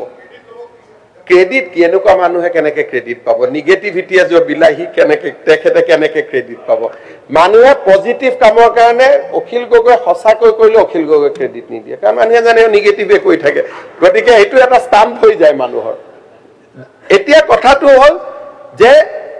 তাৰ পিছত আহি কলিয়া ভুমুৰাত দলং হ'ল তাৰ পিছত এতিয়া নৱদলেক নীতিন গাডকাৰী ডাঙৰীয়াই চিঠি দিছে যে টেকেলি ফুটা দিচাংমুখতো দলঙৰ কথা আৰম্ভ হৈছে তাৰ পৰা আৰম্ভ হ'ল নুমলীগড় গোলাঘাটৰ মাজত সুৰংগ কলিয়া ভুমুৰাৰ মাজত দুখন নগাঁও মৰিগাঁৱৰ ওপৰত দলং নাৰেংগী কুৰুৱাৰ ওপৰত দলং গুৱাহাটী উত্তৰ গুৱাহাটীৰ ওপৰত দলং পলাশবাৰী শুৱালকুছিৰ ওপৰত দলং ফুলবাৰী ধুবুৰীৰ ওপৰত দলং মই কৈ আছো এই যে গোটেই ঘটনা চক্ৰ যোৱা 3.5 বছৰত এই গোটেই ঘটনা চক্ৰৰ আঁৰৰ মহানায়ক কোন মোদী ডাঙৰীয়াক ধন্যবাদ জনাইছো মই নিজেও ধন্যবাদ লৈছো কিন্তু আসল ক্ৰেডিট হৈছে অসমৰ জনসাধাৰণ আজি অসমৰ জনসাধাৰণে আমাক কেনেকৈ সহায় কৰিছে 2020 চনত অসমত প্ৰতি বছৰে অপৰাধ ৰেজিষ্টাৰ হৈছিল 1,21,609টা আজি 2024 চনত অসমত অপৰাধ ৰেজিষ্টাৰ হৈছে 50,000 মানে বছৰত 70,000 ক্ৰাইম অসমত কমি গৈছে বন্ধ কৰি দিছে আপুনি এছপি মিটিং পাতি অসমত যাতে কেছ ৰেজিষ্টাৰ নহয় তাৰ কাৰণে আপুনি নিজে অৰ্ডাৰ দিছে মেম্বাৰ বিজেপি বহি মাননীয় অধ্যক্ষৰ মাৰ্ডাৰ কেছ এটা এতিয়া মই লুকাব পাৰিম নেকি মানে সেইকাৰণে কৈ মানে বহক নাই এনেকুৱা নহয় মাননীয় অধ্যক্ষ মহোদয় বিধানসভাৰ পৰা পাৰ্মানেণ্টলিও মানুহক উলিয়াব পাৰি 125 জন মানুহক দিগদাৰ কৰি থকাৰোতো এটা পানিছমেণ্ট হ'ব লাগিব এজন মানুহে 125টা সমষ্টিক ডিষ্টাৰ্ব কৰিব নেকি গতিকে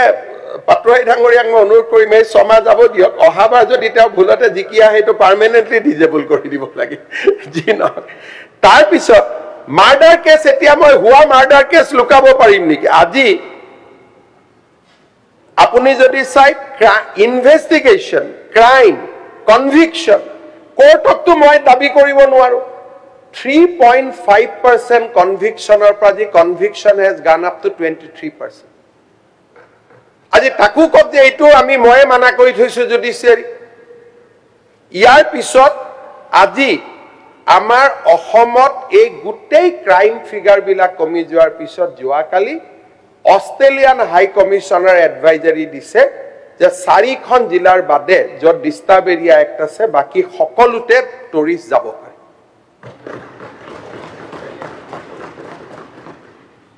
যোৱাকালি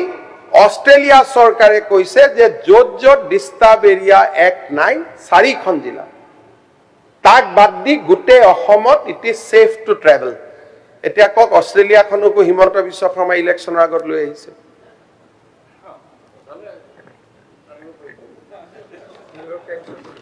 মাননীয় অধ্যক্ষ মহোদয় অন্তত সদনে জানিব অষ্ট্ৰেলিয়ান হাই কমিশনাৰ মই কন্ট্ৰোল কৰিব নোৱাৰো, নিউয়ৰ্ক টাইমছ মই কন্ট্ৰোল কৰিব নোৱাৰো। যদি ইমানলৈকে যদি মই কন্ট্ৰোল কৰিব পাৰো তেতিয়ালে মোৰ লগত আৰু কাজিয়া পেচাল কৰা বাদ দি দিয়ক,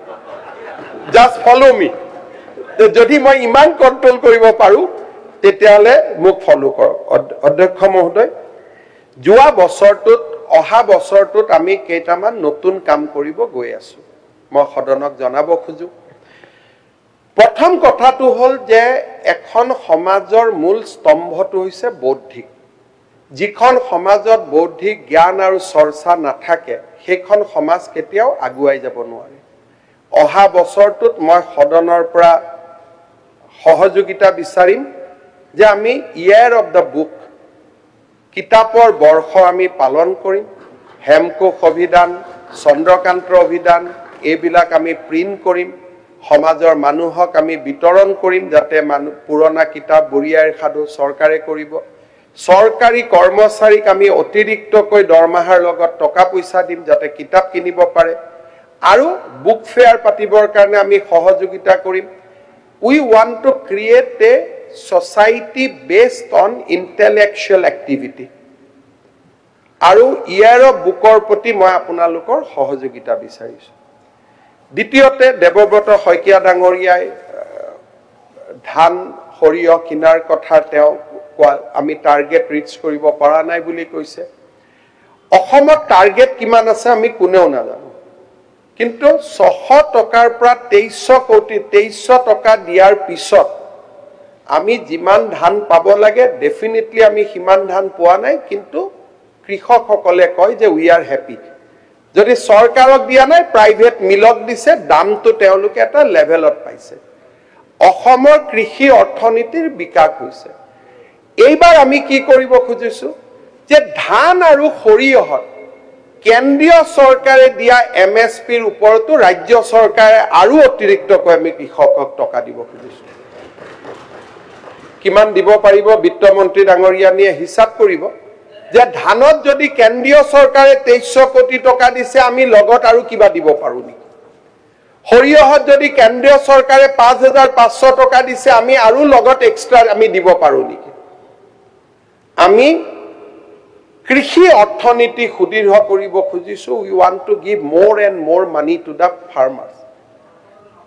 বৰপেটাৰ মাকৈটো এবাৰ আমি MSP দিবৰ কাৰণে সিদ্ধান্ত লৈছো যে will give MSP for the মাকৈ। মই বিগ ইণ্ডাষ্ট্ৰীৰ কথা কওঁতে মই কৃষি অৰ্থনীতি পাহৰি যাব খোজা নাই। এইবাৰ আমি মেজ, মাকৈ, সৰিয়হ, ধান, ইয়াৰ ওপৰত আমি চেন্ট্ৰেল গভৰ্ণমেণ্ট ছাবচিডিৰ ওপৰত we want to bring state support. কল্পনা আমি কেতিয়াবা কৰিছিলো, কৰবাততো আপোনালোকে সেইখিনিতো ক'ব যে এটা ভাল কাম হৈছে। আজি অসমত যোৱা বছৰ আমি 300খন আমি 400খন আমি হাইস্কুল 8 কোটি টকাকৈ দিছিলো। এইবাৰ আমি আৰু ইকুৱেল নাম্বাৰ অফ হাইস্কুল আমি আনিব খুজিছো, যে পাৰ সমষ্টিত আমি আৰু 2খন হাইস্কুলক আমি 8 কোটিকৈ টকা দিব খুজিছো। Nobody has done পাব্লিক এডুকেশ্যনক, ৰাজহুৱা শিক্ষাক শক্তিশালী কৰাৰ বাবে আমাৰ চৰকাৰে যিমান প্ৰচেষ্টা লৈছে আগত কেতিয়াও এনেকে হোৱা নাছিল। ফ্লাড গেটছ অফ মানি আমি অপেন কৰি দিছো যে আপোনালোকে খৰচ কৰক, শিক্ষানুষ্ঠানখিনিক ভাল কৰি ঠিক কৰক। মই বাস্কা জিলাত গৈছিলো, মই নাজানো আমি কোন মানুহক লগ কৰো, আপোনালোকে কোন মানুহ লগ কৰে। স্কুল এখনৰ লগ পালো, ছাত্ৰীসকলে মোক লগ কৰিব আহিছিলে। মই ছাত্ৰীগৰাকীক সুধিছিলো শিক্ষক আহেনে নাই? বোলে ছাৰ আজিকালি শিক্ষা ক্ষেত্ৰ হোৱাৰ পৰা সব ছাৰ আজিকালি স্কুলত আহে, আমি ভাল পাই আছো পঢ়ি শুনি। আজি ষ্টুডেণ্টৰ মাজত ইউফৰিয়া, কিন্তু ইকনমিক কণ্ডিশ্যন বাঢ়াৰ লগে লগে কোনোবা যদি ইংলিছ মিডিয়াম স্কুলত গৈছে that is a different thing. কিন্তু আমাৰ ডিক্লাইনৰ যিটো ট্ৰেণ্ড আছিলে, উই হেভ এৰেষ্টেড ডেট। এতিয়া ল'ৰা ছোৱালী চৰকাৰী শিক্ষানুষ্ঠানলৈকে আহিছে। কিছুমান শিক্ষানুষ্ঠানত ৰাতি 2টাৰ পৰা ফৰ্ম লয়। শিৱসাগৰৰ এখন স্কুল আছে। আজি এইবাৰ বাজেটত আমি চেষ্টা কৰিব খুজিছো যে প্ৰথমবাৰৰ বাবে আমাৰ যি গোটেই মূল্য বৃদ্ধিৰ কথাটো য'ত আমি আনিব খোজো যে সমাজত মূল্য বৃদ্ধি হয় এইবাৰ আমি প্ৰথমবাৰৰ বাবে চেষ্টা কৰিছো যে ৰেচন কাৰ্ডত আমি দালি নিমখ চেনি বজাৰতকৈ অন্ততঃ 20-25 টকা তলৰ দামত আমি দিব পাৰো বিত্তমন্ত্ৰী ডাঙৰীয়ানিক মই অনুৰোধ কৰিছো যে আপুনি এইবিলাক কথাত বাজেট বনাওতে ইউ এক্সামিন মহিলা উদ্যমিতা আঁচনি মানুহে মোক কৈ আছে 10,000 টকাটো প্ৰমিস কৰি আছে দিয়া নাই হিমন্ত বিশ্ব শৰ্মাই মুখত কথা যদি কয় তাৰ পৰিৱৰ্তন নহয় আমি 10,000 ৰাখিব খোজা নাই 27 লাখ মহিলাক এই বছৰ 10,000 অহা বছৰ 25,000 তাৰ পিছত আমি 50,000 লৈকে লৈ যাব খুজিছো যাতে আমি সঁচা অৰ্থত লাখপতি বাইদেউ আমি নিৰ্মাণ কৰিব পাৰো 1 এপ্ৰিলৰ পৰা বিহালীত কেতিয়া দিবগে তো 1 এপ্ৰিলৰ পৰা বিহালীত আমি তাক আৰম্ভ কৰিম আপোনাৰ এটা দেৰি কৰি দিম 1 এপ্ৰিলত আমি বিহালীত আমি ইয়াক আৰম্ভ কৰিব খুজিছো আজি আপোনালোকক মই নিমন্ত্ৰণ কৰিছো যে 1 এপ্ৰিলৰ পৰা আমি বিহালীত আলোচনা কৰিম ইয়াক আৰম্ভ কৰিম আজি প্ৰথমবাৰৰ বাবে 3টা বছৰ এপিডিসিএলত কন্টিনিউয়াস প্ৰফিট হোৱাৰ পিছত এইবাৰ আমি 1 মেৰ পৰা বা 1 এপ্ৰিলৰ পৰা ইলেক্ট্ৰিচিটিৰ দামো অন্ততঃ 1 টকা পৰৱৰ্তী সময়ত আৰু 50 পইচা আমি লাহে লাহে এটা কমোৱাৰ প্ৰক্ৰিয়া আৰম্ভ কৰিব খুজিছো ডিগ্ৰী পাছ কৰা ষ্টুডেন্ট এজনে পৰীক্ষাত ইন্টাৰভিউ দিব লাগে পৰীক্ষাত দিব লাগে বিভিন্ন জায়গাত যাব লাগে দেউতা আমাৰ পৰা টকা খুজিব নোৱাৰে অন্ততঃ এবছৰৰ কাৰণে মই নিবনুৱা ভাত্তা বুলি কব খোজা নাই প্ৰেৰণাদায়ক ভাত্তা এটা দিব পাৰো নেকি তাৰো আমি চিন্তা চৰ্চা আৰম্ভ পেনশন বৃদ্ধ পেনশনটো 250 টকা হৈ আছে বৃদ্ধ পেনশনে অন্ততঃ 3000 মান টকা কৰিব পাৰিলে ভাল আছে বৃদ্ধ পেনশনটো অসমত বৃদ্ধ পেনশন বিধৱা পেনশনৰ মানুহসকলক আমি অৰুণোদয়লৈকে কনভাৰ্ট কৰি আছো বিধৱা পেনশনৰ 3 লাখ মহিলাক আমি ইতিমধ্যে বিধৱা পেনশনৰ পৰা কাটি অৰুণোদয় যোগ কৰি দিলো 1200 পাই গল তেওঁলোকৰ 1250 আৰু বাঢ়ি গৈ থাকিব সো গতিকে প্ৰথমবাৰৰ বাবে আমি এখন নতুন অসম নিৰ্মাণৰ কামত আগবাঢ়িছো ৰাজনৈতিক সমালোচনা যিয়ে নহওক কিয় অসমৰ শান্তিৰ পৰিবেশ অসমৰ প্ৰকৃত পৰিবেশ একোজন মন্ত্ৰীয়ে একোজন বিধায়কে যেনেকে 30 কোটি টকা পিডব্লিউৰ কাৰণে খুজে 20 কোটি খুজে অসম মালা খুজে হিয়ে প্ৰমাণ কৰে যে এইখন চৰকাৰৰ সক্ষমতাৰ ওপৰত আজি মানুহৰ কাৰো সন্দেহ নাই অসম মালাৰ ডাঙৰ ডাঙৰ ৰাস্তাবোৰ কেতিয়াবা ৰাজ্য চৰকাৰে বনাব পাৰিব বুলি কোনবাই কল্পনাও কৰিছিল নেকি আজি জলজলিৰ দৰে ব্ৰিজ আমাক খুজি আছে আগতে মানুহে কৈছিল বাহৰ ব্ৰিজ এখন বনাই দিও আজি সক্ষমতাৰ ওপৰত কাৰো সন্দেহ নাই যে কৰিব খুজিলে এই বেটাই কৰিব পাৰে এই যেটো বিশ্বাস আমি মানুহৰ মাজত আনিছো কেইদিনমান আগতে গাহৰিৰ এটা প্ৰকল্পলৈ খেলিমেলি হল তেতিয়া মই গাহৰি পালকসকলক পিজুজ হাজৰিকাক কথা পাতিব দিলো মই কলো ঠিক আছে অসমতটো আমি নাপাতো যদি সিলিগুৰিত পাতি অসমলৈকে পঠাই দিয়ে বলে মেঘালয়ত পাতি যদি অসমলৈকে পঠাই দিয়ে বলে নহয় আমাৰ মুখ্যমন্ত্ৰীয়ে পাৰিলে হেতু বন্ধ কৰিব পাৰিব তাৰে মানুহৰ আস্থা আৰু বিশ্বাস আমাৰ ওপৰত কিমানখিনি আপোনালোকে কল্পনা কৰে যে ৰাজ্যৰ পৰিধিৰ বাহিৰত গৈও যদি হিমন্ত বিশ্ব শৰ্মাই বিচাৰে আমাক সহায় কৰিব পাৰে পাৰো নোৱাৰো বেলেগ কথা this is the level of confidence this is the level of confidence people of Assam has developed on this government মানুহক ইটো হিটো কৈ ইফালে সিফালে লৈ যাব পাৰি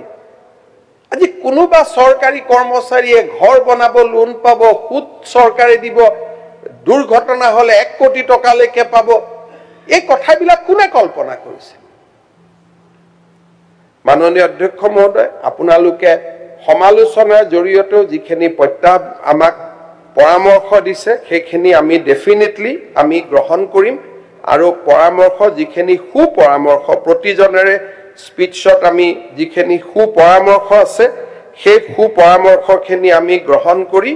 আমি ৰাজ্যখনক আগুৱাই লৈ যাবৰ কাৰণে আমি চেষ্টা কৰিম এইবাৰ আমি নতুনকৈ এইমাত্ৰ আমি এটা খবৰ পালো যে ৰূপহীয়াত চামগুৰি সমষ্টিৰ ৰূপহীয়াতত সাংসদ ৰকিবুল হুছেইন সাহেব গণপ্ৰহাৰত যথেষ্ট আঘাতপ্ৰাপ্ত হৈছে এই বিষয়ে মুখ্যমন্ত্ৰী মহোদয় কি একশ্যন ল'ব অলপ কৈ দিলে মাননীয় অধ্যক্ষ মহোদয় গণপ্ৰহাৰ কাক দিছে ৰকিবুল হুছেইনে মাৰিছে নে ৰকিবুল হুছেইনক মাৰিছে আহত হৈছে যথেষ্ট আহত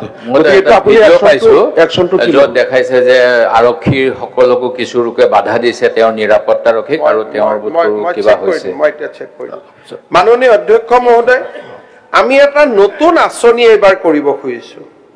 যে অসমৰ প্ৰত্যেকখন গাঁৱক আমি স্পেচিফিকেলি টাৰ্গেট কৰি ডেভেলপ কৰিব পাৰো নি যদি প্ৰত্যেকখন গাঁৱক আমি 1 কোটিকৈ টকা দিব পাৰো আগত প্ৰস্তাৱ আছিলে সক্ষমতা নাছিলে এইবাৰ আমি আৰম্ভ কৰিব খুজিছো যে অসমৰ প্ৰত্যেকখন সমষ্টি 3, 4, 5খন গাঁও লৈ পেলাই আমি আৰম্ভ কৰো যে আমি 1 কোটি টকাকৈ প্ৰত্যেকখন গাঁৱলৈকে আমি দি পঠাম টাৰ্গেটেড এপ্ৰোচ যে গাঁওখনৰ স্কুল ভাল হওক গাঁওখনৰ অংগনবাদী ভাল হওক গাঁওখনৰ নামঘৰটো ভাল হওক আমি আজি নেক্সট লেভেললৈকে যাব খুজিছো এইবাৰৰ যিখন বাজেট হ'ব এই বাজেটখনে অসমৰ আত্মবিশ্বাসৰ পৰিচয় দিব এইবাৰৰ বাজেটখনে নতুন অসমৰ পৰিচয় দিব মাননীয় অধ্যক্ষ মহোদয় দুটা সমসাময়িক কথাৰে মই সামৰণি মাৰিব খুজিছো যোৱা কালি সদনত ন্যায়াধীশ বিপ্লৱ শৰ্মা কমিটিৰ প্ৰতিবেদন সম্পৰ্কে ইয়াত উল্লেখ হৈছিল ন্যায়াধীশ বিপ্লৱ শৰ্মা কমিটিৰ প্ৰতিবেদনখন মই আগতেও পঢ়িছিলো কাৰণ মোক দিছিলে গতিকে মই পঢ়িবই লাগিব আৰু সেই কাৰণে মই এই প্ৰতিবেদনখন সদনত আনিব খোজা নাছিলো আৰু মই বহুতবাৰ প্ৰচেষ্টাও কৰিছিলো যে বিপ্লৱ শৰ্মাৰ কমিটিৰ প্ৰতিবেদনখন সদনত নাহক 15টা বছৰ 14টা বছৰ তৰুণ গগৈ ডাঙৰীয়াৰ মন্ত্ৰীসভাত কাম কৰাৰ পিছত তেখেতৰ বিপক্ষে লিখি থকা প্ৰতিবেদন এখন মই সদনত অনাৰ বাবে মোৰ একেবাৰে আগ্ৰহ নাছিল কাৰণ জীৱনত আকৌ কৈছো সনাতন হিন্দু সংস্কৃতিৰ কাম কৰা বা এজন ফলোৱাৰ হিচাপে we know how to ৰেসপেক্ট the ৰিলেশনস মই চেষ্টাও কৰা নাছিলো কংগ্ৰেছৰ 2-এজন সদস্যক মই অনানুষ্ঠানিকভাৱে জনাইছিলো যে এই দাবীটো কৰি থাকিব নালাগে কাৰণ সকলোৱে জানে যে ৰাকেশ পালৰ নিযুক্তি কাৰ সময়ত হৈছে ইয়াতটো জানিবই লাগিছিল যে বিপ্লৱ শৰ্মা কমিটিৰ প্ৰতিবেদন আহিলে তাত তৰুণ গগৈৰ ওপৰত কমেন্ট থাকিবই এটা বিপ্লৱ শৰ্মা কালি ভূপেন বৰা ডাঙৰীয়াই গালিগালাজ কৰিছে আৰে ডোন্ট শুট দা মেসেঞ্জাৰ ফাইলত তৰুণ গগৈ জল পটকৈ সহি আছে এডিশনাল চিফ সেক্ৰেটাৰীয়ে কৈছে তেওঁৰ এজন ইনচাৰ্জ মেম্বাৰক বাৰে বাৰে কাৰ্যকাল বঢ়াই দিয়া তেওঁ নটাৰী আছিল এডভোকেটো নাছিলে ক'ব গলে তেনেকুৱা এজন মানুহক চেয়াৰম্যান কৰা কাৰ চৰকাৰ দিনত হৈছে এই গুটেখিনি those are part of records justice Biplab Sharma কমিটিৰ প্ৰতিবেদনখন সদনত আনিবৰ বাবে দাবী কোনে কৰি আছিল কংগ্ৰেছে দাবী কৰি আছিল সো কংগ্ৰেছে নিজে জানিব লাগিছিল যে এই গুটে ঘটনাটো আমাৰ চৰকাৰৰ দিনত হৈছে গতিকে বোকাটো আমাৰ গাতে আহিব এতিয়া কংগ্ৰেছে আকৌ আহাৰ পিছত কৈছে নহয় এখন ভুল আজি কেনেকে ভুল হ'ব পাৰে তৰুণ গগৈ সহিটোতো ভুল হ'ব নোৱাৰে ৰাকেশ পালক নিযুক্তি দিয়া হেতু কেনেকে ভুল হ'ব পাৰে আজি আপোনালোকে চাওক সেইভাবে মই ৰিলেশন আৰু সম্পৰ্কক মই সন্মান কৰো কাৰণে মই খুব ৰিলাক্টেন্ট আছিল যে অন্তত মই মুখ্যমন্ত্ৰী হিচাপে যাতে এখন মই লে কৰিব নালাগে কোনে মোক পুশ কৰিলে it is the Congress party Biplab শৰ্মাখন আনক কোনোবাই হয়তো কৈ দিছিল কৰবাত আমিয়ে কবাত আছো নেকি জুনে অখিল গগৈ ডাঙৰীয়াৰ মনত আমাৰ প্ৰতি এটা ধাৰণা আছে মইতো আহ্বান জনাই যে 3 দিন মান মোৰ ঘৰত থাকক তেতিয়া বুজি পাব যে আমি কোন শ্ৰেণীৰ মানুহ হয় সেই শ্ৰেণীৰ মানুহ নহয় কোনোবাই ধাৰণা এটা হৈছে অপোজিট কেম্পত থাকিলে মানুহৰ ওপৰত মানুহৰ এটা ধাৰণাৰ সৃষ্টি হয় যদি মই সেইটো কামে কৰিলোহেঁতেন টেটত পুলিচত স্বচ্ছ নিযুক্তিৰ প্ৰক্ৰিয়াটা মই আৰম্ভই নকৰিলেহেঁতেন সকলোৰ পৰা ৩ লাখ টকা ললোহেঁতেন আজি অসমৰ স্বচ্ছ নিযুক্তিৰ ইতিহাসৰ লগত অখিল গগৈ ভাল পাক বেয়া পাক হিমন্ত বিশ্ব শৰ্মা সদায় কাৰণে যুগমীয়া হৈ থাকি গ'ল you can't erase that this is a permanent stamp যে অসমত যদি চাকৰি কলা বজাৰ শেষ কৰা যদি এজনে মুখ্যমন্ত্ৰী আছিলে হিমন্ত বিশ্ব শৰ্মা এইটো কোনেও মুচিব নোৱাৰে because this is backed by facts Biplab Sharma কমিটিৰ প্ৰতিবেদনৰ ওপৰত আলোচনা হ'ব আৰু সিদিনাখনে আমাৰ চৰকাৰৰ দিনত চাকৰি হোৱা 1,15,20,000 ল'ৰা ছোৱালীৰ নাম এড্ৰেছৰ কিতাপখনো আপোনালোকৰ আগত মই দি দিম কোনো সমস্যা নাই আৰু ৰেকৰ্ডছ আৰু আমি কালেক্ট কৰি আছো আৰু বাঢ়িব নম্বৰটো কিন্তু মই যেহেতু অখিল গগৈৰ মনত ধাৰণা সেইকাৰণে আমি সিদিনাখন লগে লগে দি দিম যাতে আমি পঢ়িব পাৰো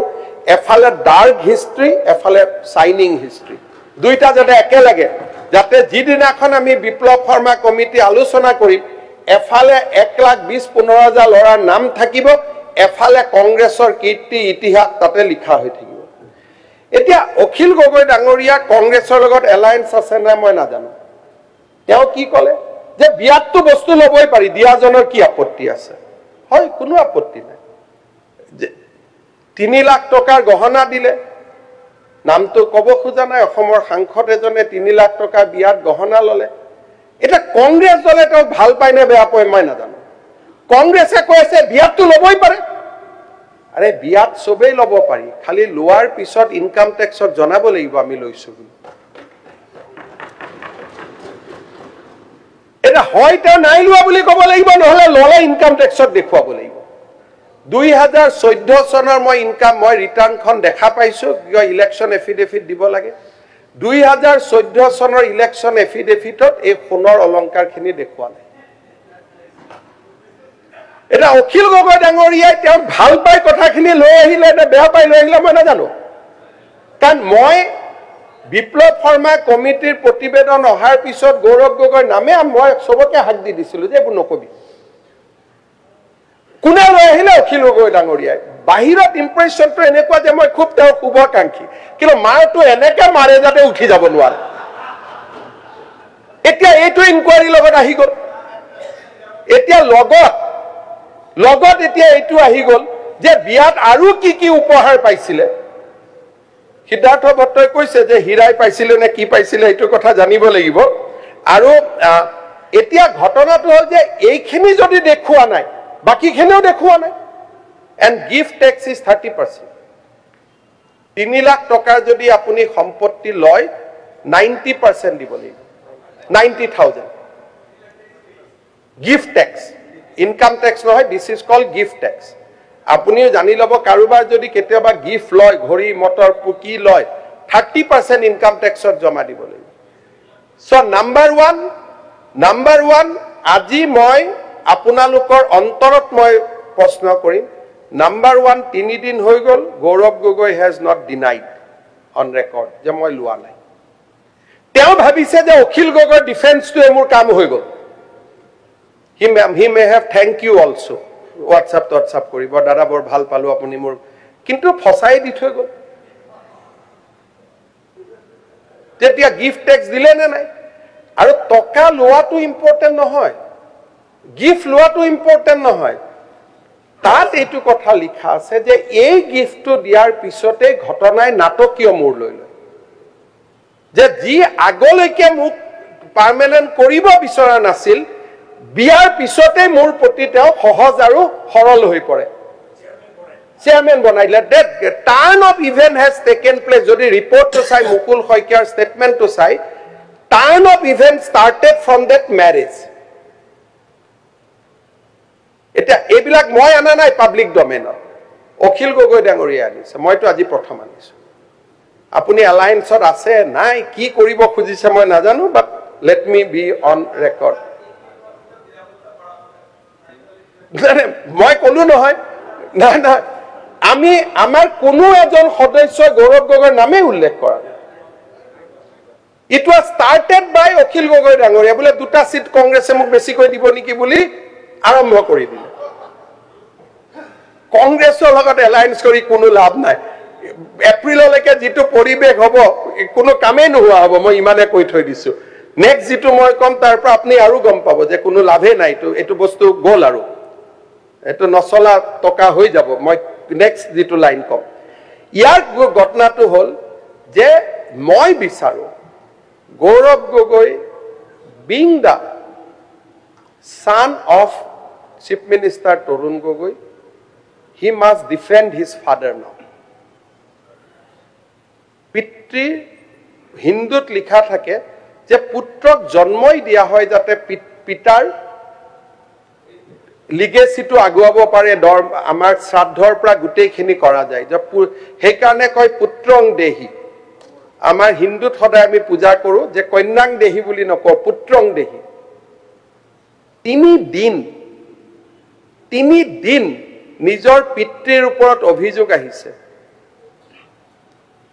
No statement.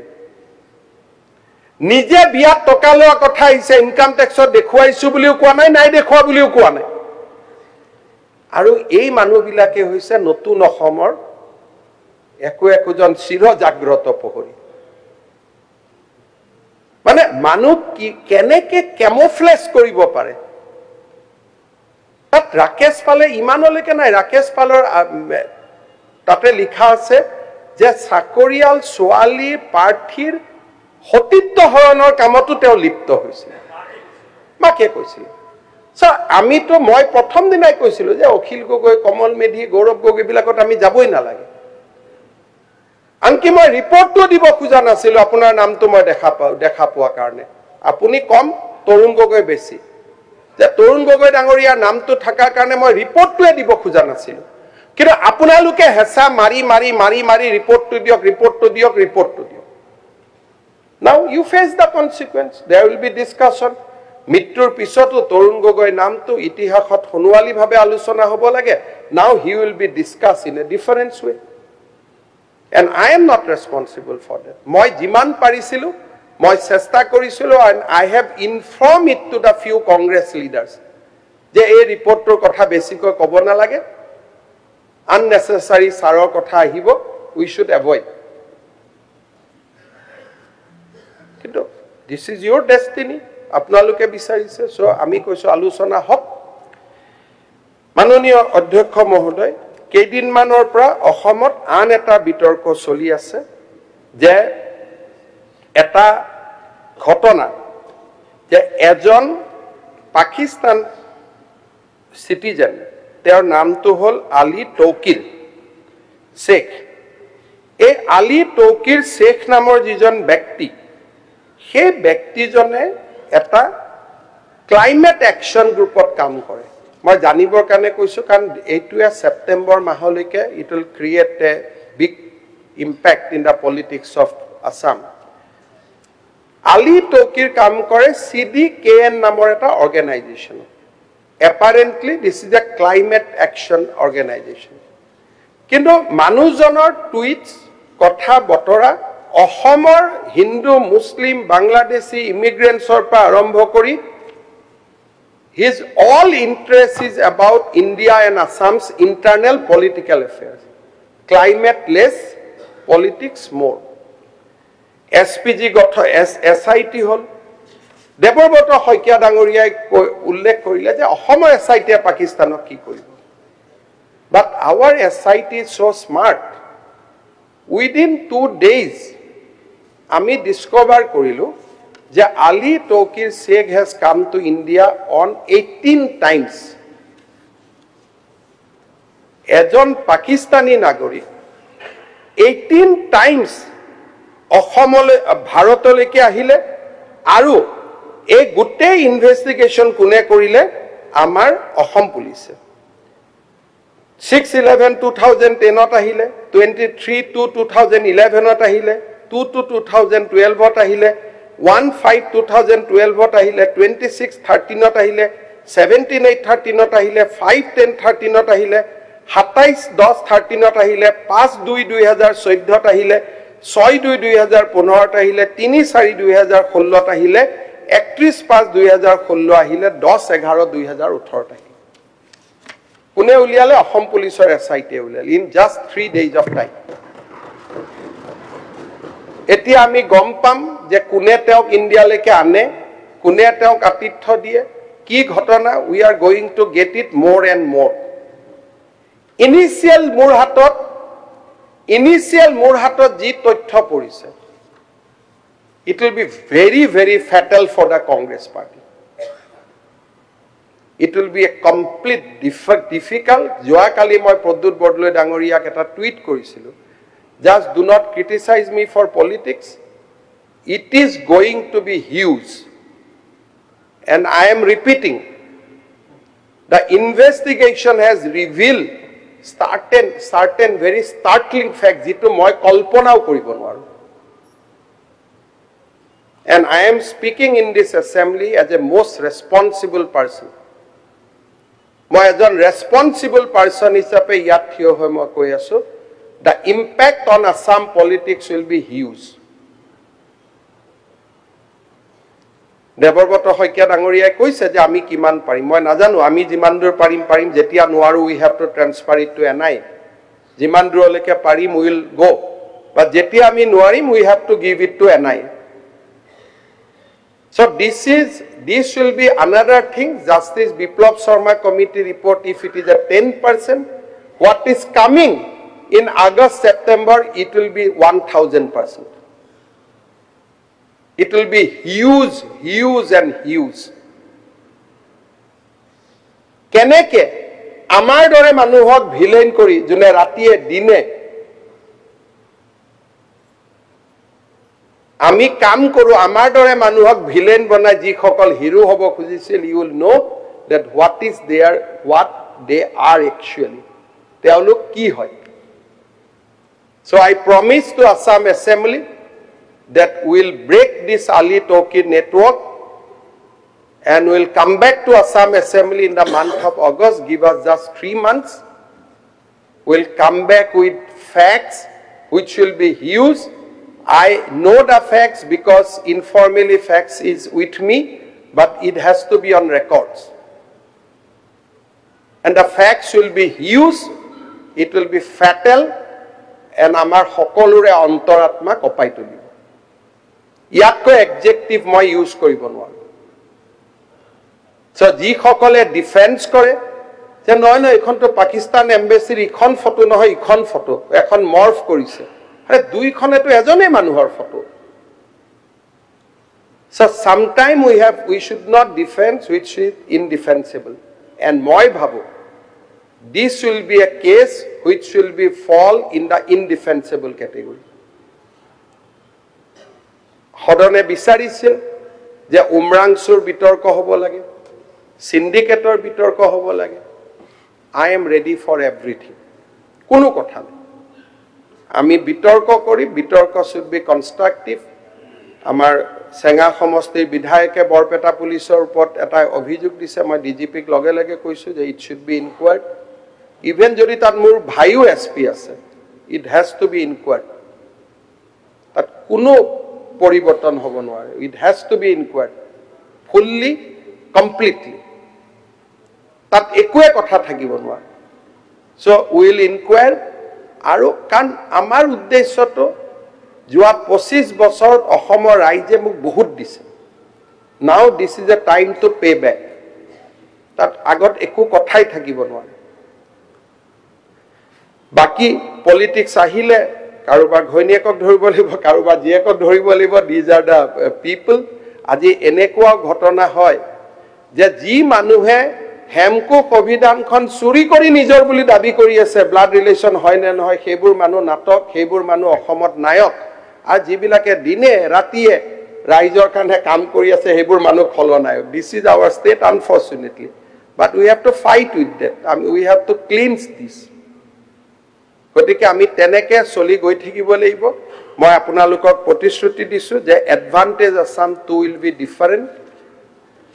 Joabar advantage 1 was mostly government sponsored. যে চৰকাৰে আমাক কি দিছিলে ভাৰত চৰকাৰে Numaligarh PSU gas grid PSU আমাৰ ক্ৰুড পাইপলাইন আমাৰ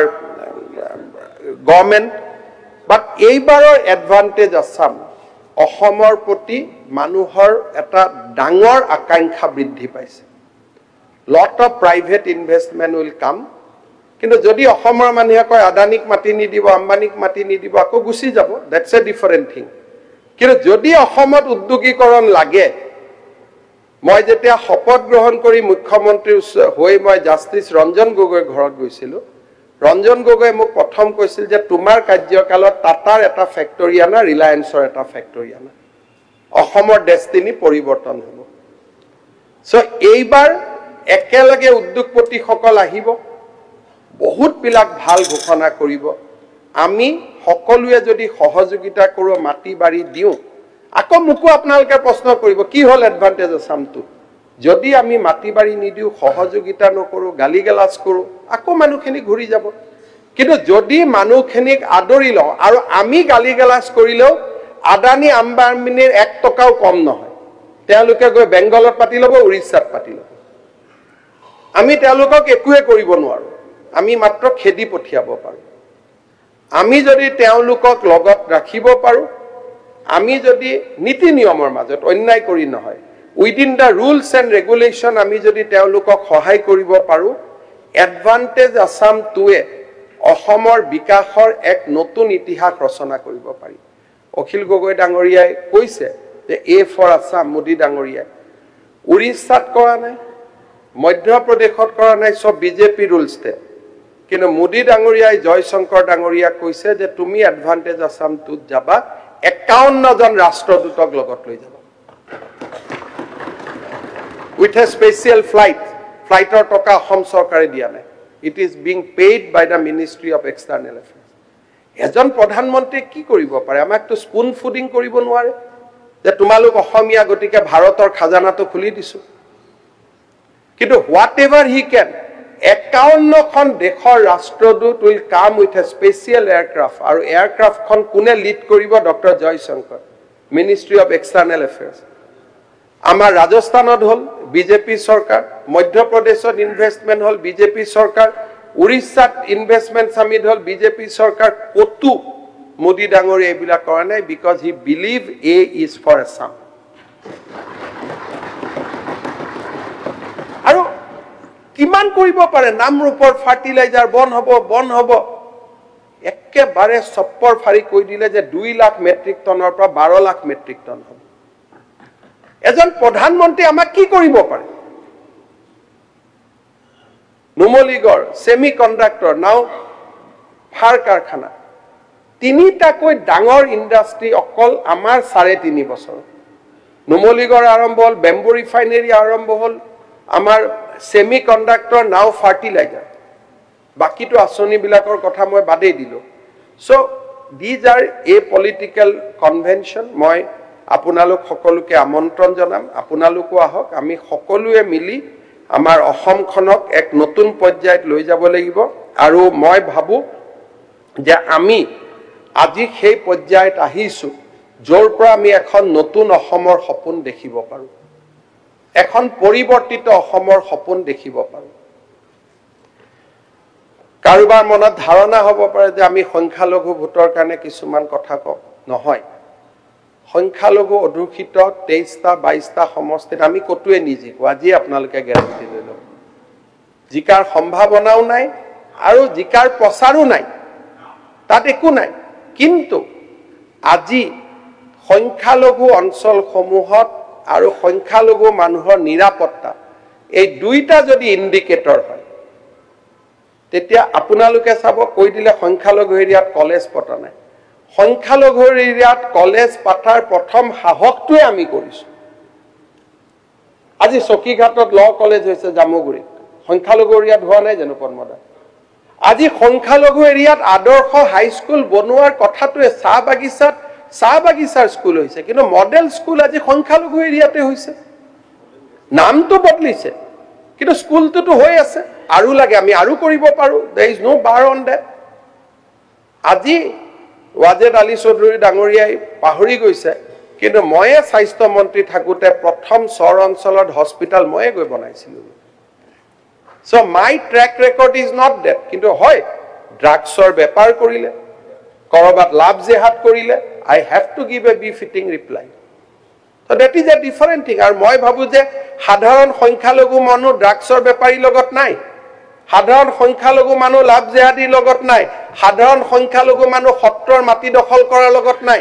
কিন্তু যদি বটদ্ৰৱা মাটি দখল কৰিব যায় তাৰটো একচন হ'বই এটোত কেনেকৈ আমি ৰাখিব পাৰো কিন্তু আজি যদি চৰকাৰে চাউল কিনিছে আজি যদি অৰুণোদয় দিয়া হৈছে চৰকাৰে আজি আমাৰ মাননীয় চেয়াৰম্যান আলী ডাঙৰীয়াই কৈছে যে মোক অৰুণোদয় নালাগে মই যদি আপুনি অৰুণোদয় নালাগে বুলি কয় মই দুখন কলেজ বাগবৰত দি দিব পাৰো মাননীয় মুখ্যমন্ত্ৰী মহোদয় একেখিনিয়ে টকা একজাক্টলি